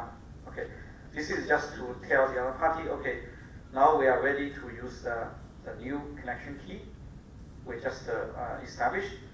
And the alert protocol is to deliver any like a warning or like a fatal alert. For example, the certificate error or some other errors. And the most complex protocol is the handshake protocol. Handshake is authentication and key exchange, right? So in authentication and key exchange, as I just said, there are 10 actually messages. Then when you deliver one of the message using the SSL record protocol, then you need to tell the other party which message you are sending. You are sending message 1 or message 2, so which step you are executing. Okay, so basically we use digital certificate in the authentication and key exchange. So certificate is for public key. That means we use public key technique to do authentication. Key exchange, actually, in IPsec, in IKE, we only have one option to do key exchange, which is Diffie-Hellman key exchange. In SSL, there are different options. You can use Diffie-Hellman, or you can use so-called key transport. That means you can use ISA encryption to transport one key from the client to the server, for example. And actually, this is the most common setting for the SSL, right? So similar as in the IKE, so during the handshake, actually you will do negotiation, similar to the. So if you look at the structure, it's very similar. You do negotiation, you negotiate the algorithms and the security parameters, for example, which group to use and so on. And then you exchange some nums. Then after that, you start to do the key exchange part. You can, for example, if they decide to use Diffie-Hellman application, eventually they will just run the change cyberspec protocol to acknowledge each other that they finished the protocol successfully, and they can use the newly established key.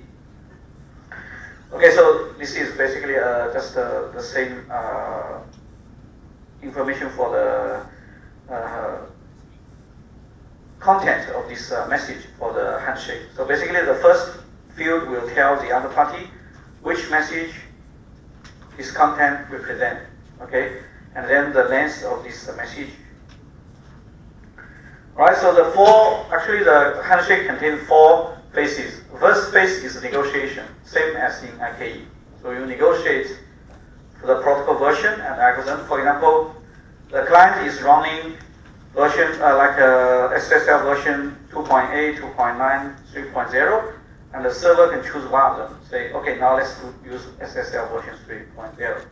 And the client also can send a list of algorithms. For example, you can choose. For example, I want to use like a Diffie-Hellman, or you want to use elliptic curve Diffie-Hellman, or you want to use, for example, signature. You want to digital signature standard, or you want to use ISA with hash. So again, we will do the negotiation. So client and server, they can do negotiation to determine the protocol version and the algorithm. Then after that, they will start to do authentication and key exchange, right? So based on the negotiation results, they will start to do authentication and key exchange. And then the server will first do the authentication and key exchange. But actually here, some steps are optional. For example, just give you one example. Suppose we want to do Diffie-Hellman key exchange. Then server need to send to G to X, client will need to send G to Y. So in this case, actually, we have a key exchange message for both sides. But if, say, we don't do the Diffie-Hellman key exchange, we just do the ISA key transport. That means the server just sends through ISA public key. Client just randomly choose a session key and encrypt this session key under the ISA key and send to the server. Then in this case, actually, server does not need to have a key exchange message. Server only need to send a certificate, including the public key, right? Certificate includes the public key. So client can obtain the public key from certificate. In this case, there is no server key exchange message, only the client key exchange message. And also the authentication is also optional. For example, in reality, so if we have a certificate for both client and user, then of course you can do mutual authentication, right? You can use digital signature to do mutual authentication. But in reality, for example, we don't have certificate. User only have a password. So in this case, actually, in phase 3, we don't have client authentication. We only do the key exchange, but we can do server authentication. And this is the most common setting. That means, for example, when we connect to DBS Bank, when the HTTPS is established, when the login page is loaded, at that time, we know we are connecting to the real DBS server, because otherwise the browser will give warning. If no warning, everything is okay. You see the log. You see the log. That means DBS server is correct, and we already established the key, connection key. And at this point, actually, client authentication has not done yet. So in this case, client authentication is not performed during handshake. It's performed after handshake. Because at this stage, we already know we are talking to the real DBS server. We already established a secure connection. But the DBS server still does not know who I am. So basically now I can use the secure channel established to send my username password, and the DBS server will allow me to log in. That means DBS server will authenticate me after we finish the handshake. So in this case, client authentication is not done here. It's done after you establish the channel. So that means actually phase 2 and phase 3, some messages are optional. They are not compulsory in all the cases, right? So some are optional, depending on the capability of the user and the server. So if the user has certificate, then you can do user authentication in phase 3. If no certificate, then it's okay. We just finish the key exchange, finish the server authentication first, then user authentication will be done after we finish the handshake. Right, so the phase 4 is just to run the change cipher protocol. That That means once you establish a session, you just run the change cycles by protocol to inform each other that, okay, we will start to use the new algorithms and the new keys we just negotiated, we just established.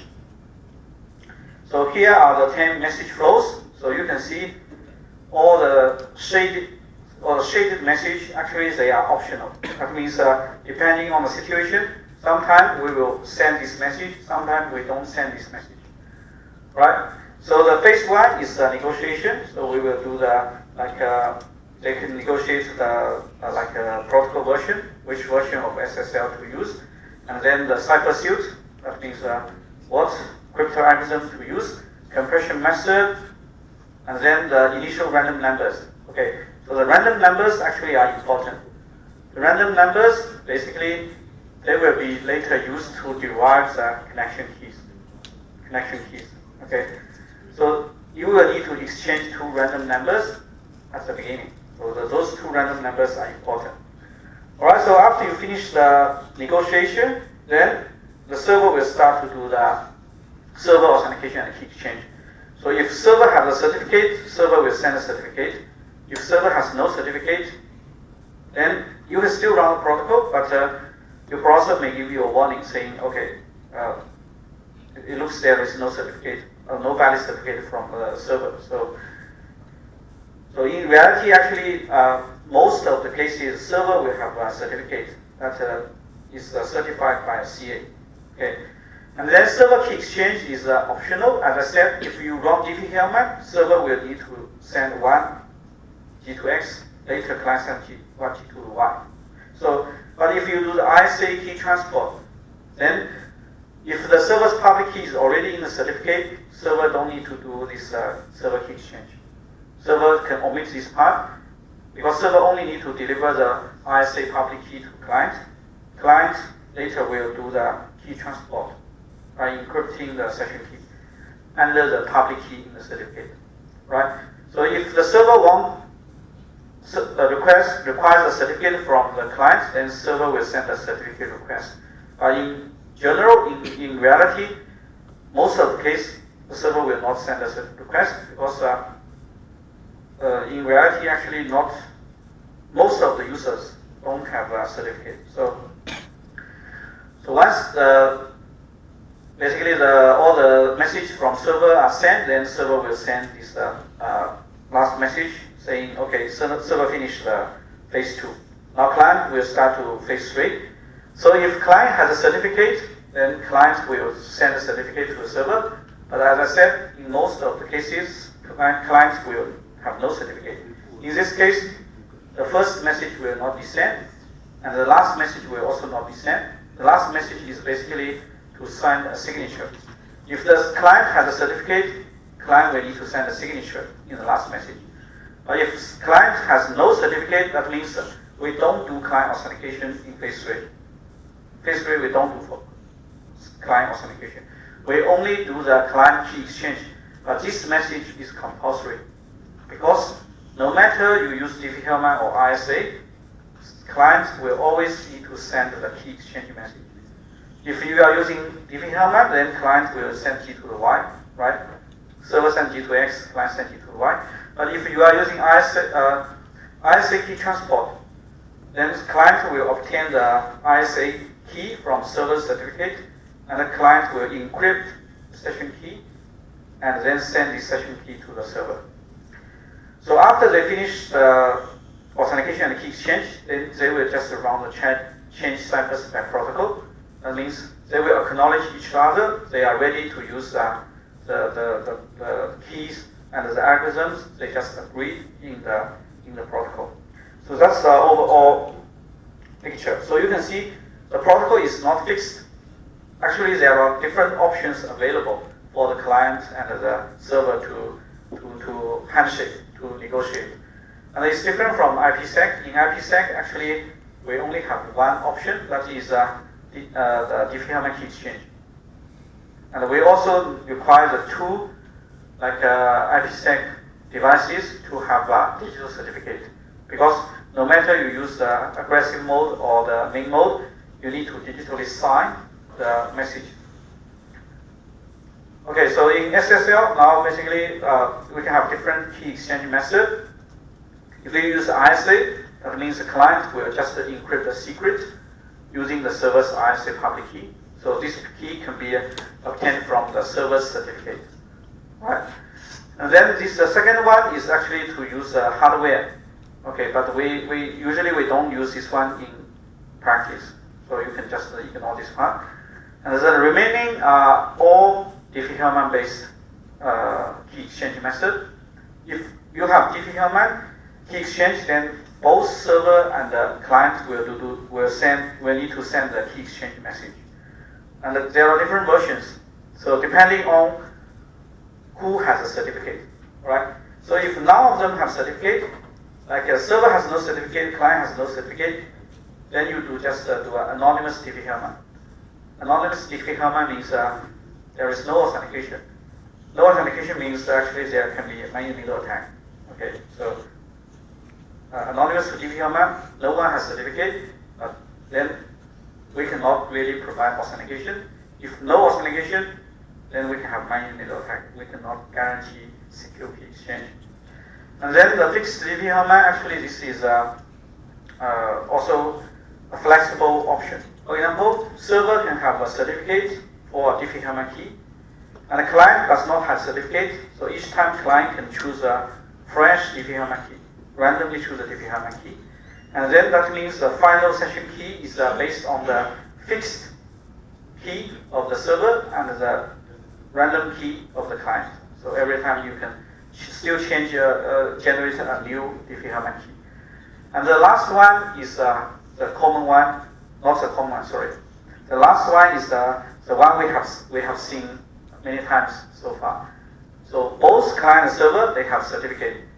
And they both will generate a random Diffie-Hellman key every time, and they use the digital signature to authenticate the Diffie-Hellman key exchange.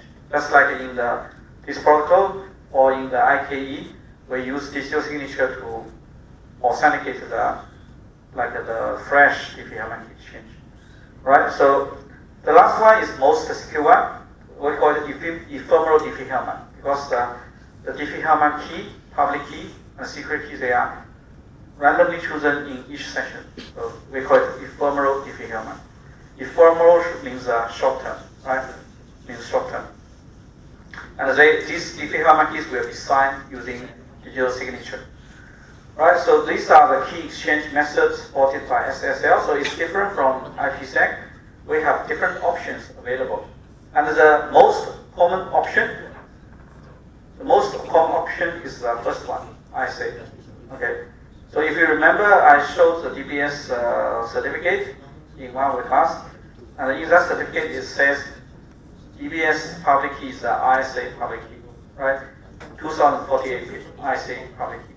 So the most common one is we do the key transport using ISA. The reason is for electronic commerce or for like secure transaction, we need to make sure the server is correct. That means server must have certificate. On the other hand, we don't require user to have certificate.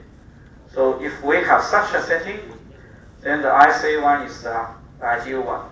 Server has a certificate for the ISA key. User don't have any certificate. User just randomly choose a key and then transport this key to the server using the ISA encryption. So in this case, actually we can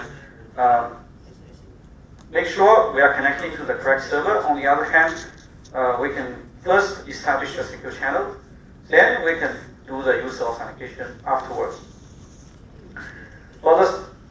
Basically for the key exchange, actually this is based on the public key technique. As I said, public key is only used in authentication key exchange. After that, when you run the SSL record protocol, that means you protect the real HTTP data. You only use the symmetric key algorithm. You only use symmetric key to protect the real data. Public key is just for authentication and the key exchange purpose. So this is the same across different standards. Across different standards, you can always see the design is like this. And there are some common designs later actually we will see secure shell. Secure shell is another standard at the application layer. So you can see actually all these common principles appear in IPsec, in TIS SSL, will appear again in secure shell. Right, so some common features, for example, we use public key to authentication key exchange. We use symmetric key for real protection for the data. And then we can have negotiation, right? So always we allow negotiation between the two parties. They can negotiate what algorithm to use and what key, version to use, and so on. And then another common feature is we always use different key for different purpose, and we use different key for different directions. The encryption key for A to B is different from the encryption for B to A, and the encryption key is different from the authentication key. Okay, these are all the common principles you must keep in mind, because later if you are involved in maybe some security related project, then you need to apply those principles.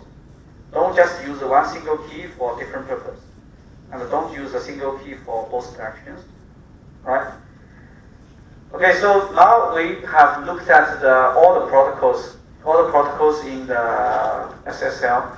So we have looked at basically how the record protocol protects the real HTTP data, how we do the handshake to establish the keys, the algorithms, and so on. So now the next question is, actually I forgot to mention one thing. So if you want to create a new session, then you run through the whole protocol. But if you just want to create a new connection within the session, then you don't need to run the whole protocol, because I said if you want to create a new connection, you can use the session key plus 2 random numbers. Then you can create a new connection. So that means if you want to create only a new connection, you just run this part of this phase 1. You don't need to negotiate again. You don't need to negotiate algorithm again, because it's already defined in the session, right? Now you want to create a new connection. So you just exchange 2 random numbers here, then you directly jump to the last step. Because given the session key, given the 2 random numbers, you can already derive all the connection keys. Then you can directly jump to the last step. You don't need to go through the whole process. So you only go through the whole protocol if you want to create a new session. If you only create a new connection, then you only need to exchange 2 nonces. So that's something I forgot to mention. Alright, so now let's look at how the keys are derived. So how the keys are derived, because we said, okay, after the handshake, basically we now have the session key. But what we derive in handshake is not a session key, it's a so-called pre-masked secret. Okay, pre-masked secret. So basically, for example, if you use Diffie-Hellman exchange, so you have a server send G to the X, user send G to the Y, then G to the X, Y is not a session key. It's the so-called pre-masked secret. We will generate a session key or master key from this pre-masked secret, right? And then we will generate the connection keys from this master key or the session key, right? So this pre-masked secret can be the Diffie-Hellman key, or it can be the secret chosen by the client in the ISA key transport. You choose a secret, encrypt under the ISA key of the server, send to the server, then that secret value is the pre-masked secret. So how to generate a pre-masked secret? How to generate a masked secret from pre-masked secret? We use this method. Okay, so PMS means pre-masked secret. So we basically we need to generate a 48-byte master secret, and we use SHA-1 and MD5 to generate the 48-byte master secret. So we know MD5 will produce 128-bit output. That means 16 bytes. That means we need 3 outputs from 3 MD5 functions to generate a master secret. So how to generate it?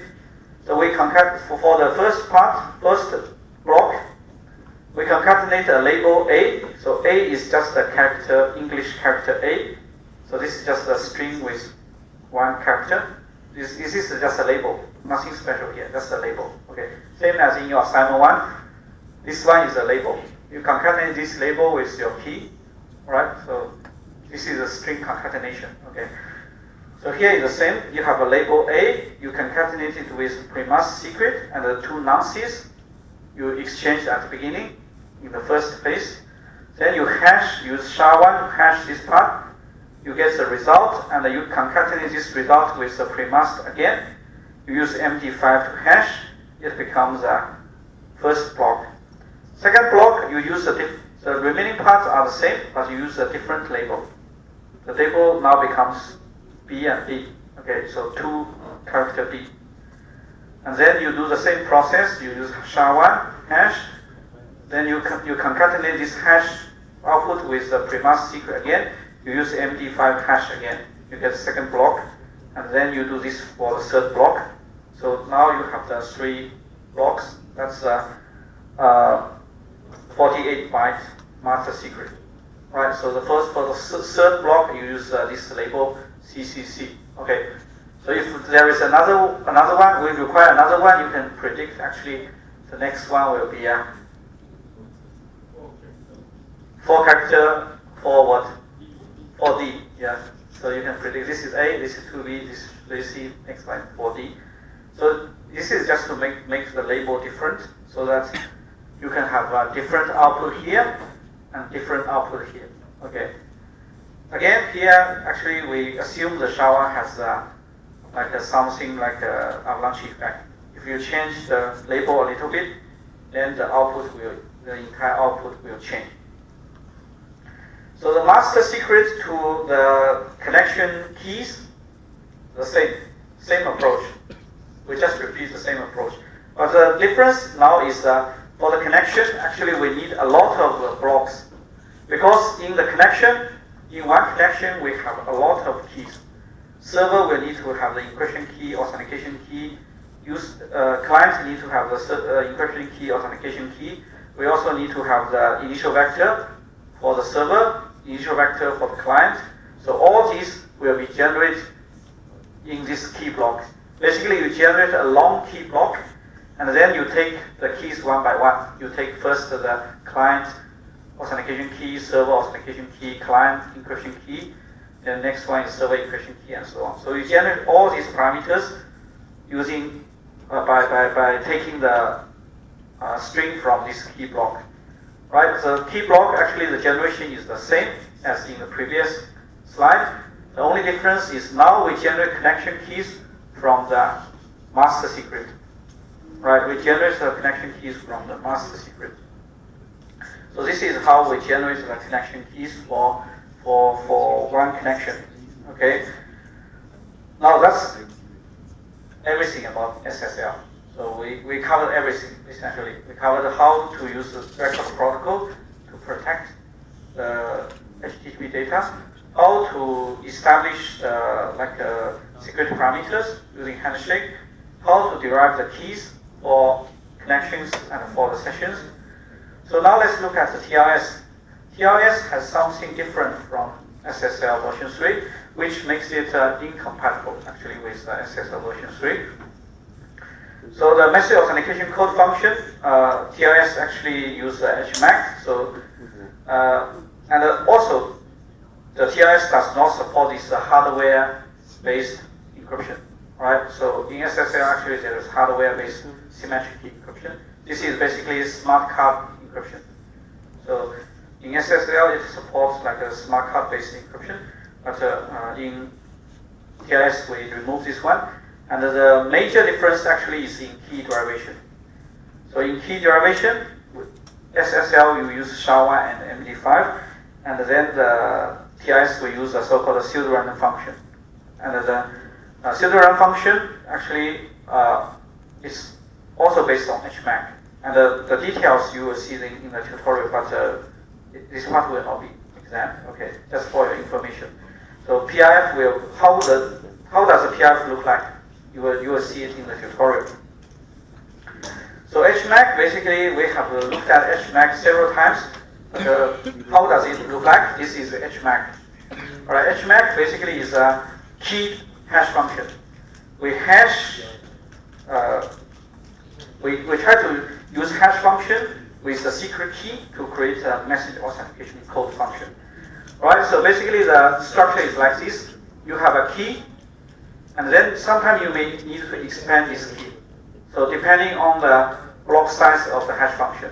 So if you use like SHA-1, MD5, SHA-256, so hash function actually still have the block size, similar block cipher. So the block size basically will determine whether you need to do padding for this key or not. If this key is not long enough, you need to do some padding, and then you XOR this key with this O pad, you generate this string. And you concatenate this string with the hash value. The hash value is based on this key XOR with the IPad, okay, the inner pad, and then concatenate with the message. So basically, you hash twice. You hash this key XOR inner pad with message, and then you concatenate this message with this string, which is key XOR outer pad, and then you hash again, right? So OPad, IPad, they are fixed, they are constant. You can't change, because the choice of these values, there is specific reason for choosing these values. You can't change the value here. So the IPad is a constant string, fixed. So basically you repeat this byte many times until you get the block size. This is the hexadecimal 3 and 6. Right? So here is 1 byte, hexadecimal format. So you repeat this byte many times until you have the block size. Right? So this IPad also has a fixed value, so you have 5C. This is again hexadecimal. You repeat this many times.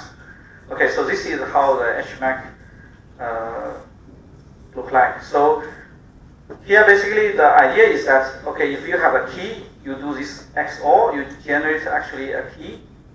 This is like one outer key, and then here actually you have an inner key.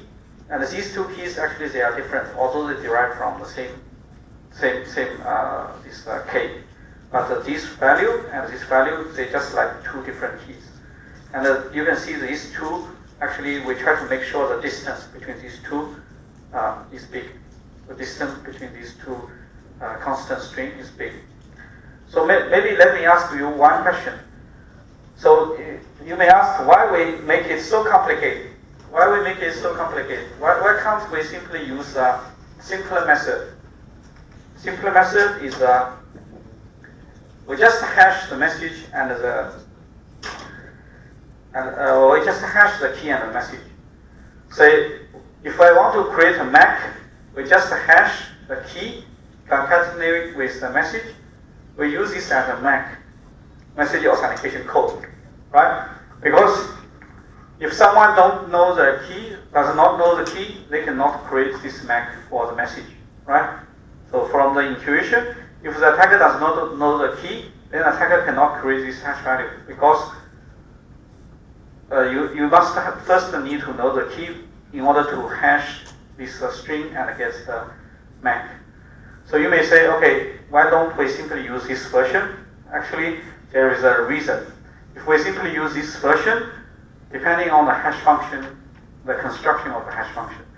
If the hash function is based on the so-called Merkle-Damgard structure, then this one is insecure. We can attack this one. So Merkle-Damgard actually is a structure for creating hash function. So it's used in MD5, SHA-1, SHA-2, and so SHA-3 is not Merkle-Damgard, but MD5, SHA-1, SHA-256, they are all the Merkle-Damgard structure. So Merkle-Damgard structure basically roughly is like this.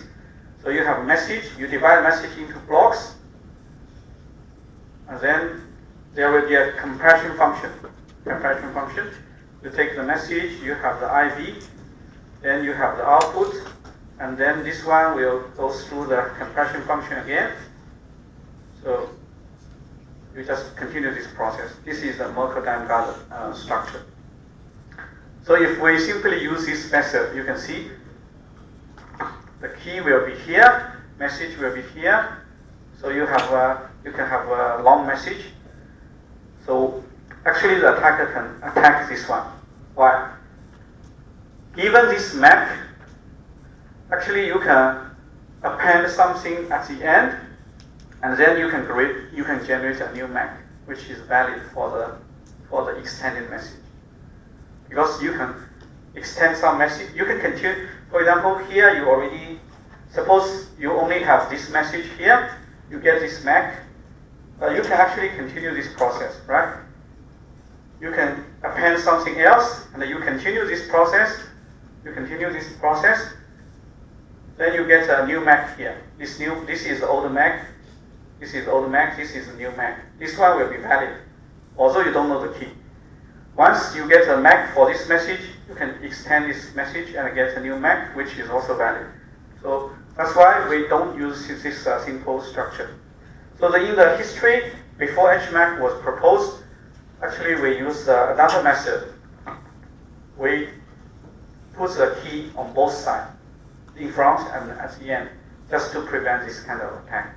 Okay, so that's why actually we in the assignment we use something simple, but actually the simple solution is not really secure. So if you want to use secure like a hash-based MAC, you need to use this HMAC. HMAC is the current standard for hash-based message authentication code, and this part is not in the scope of this subject. Okay. So basically, the process of deriving the key block will be the same as in SSL, but now we use the so-called PIF, pseudo-random function.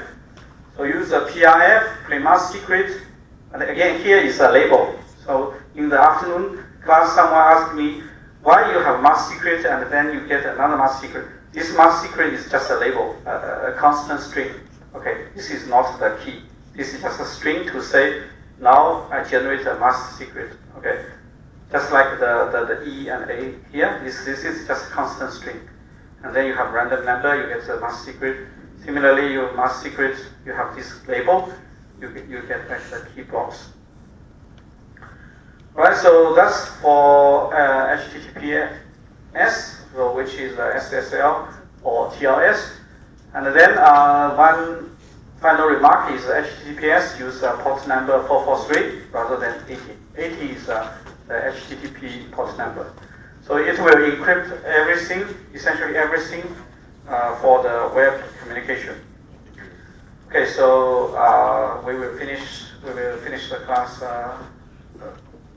here, and then tomorrow we will start to look at another topic, which is secure share. I will see you tomorrow. Secure what?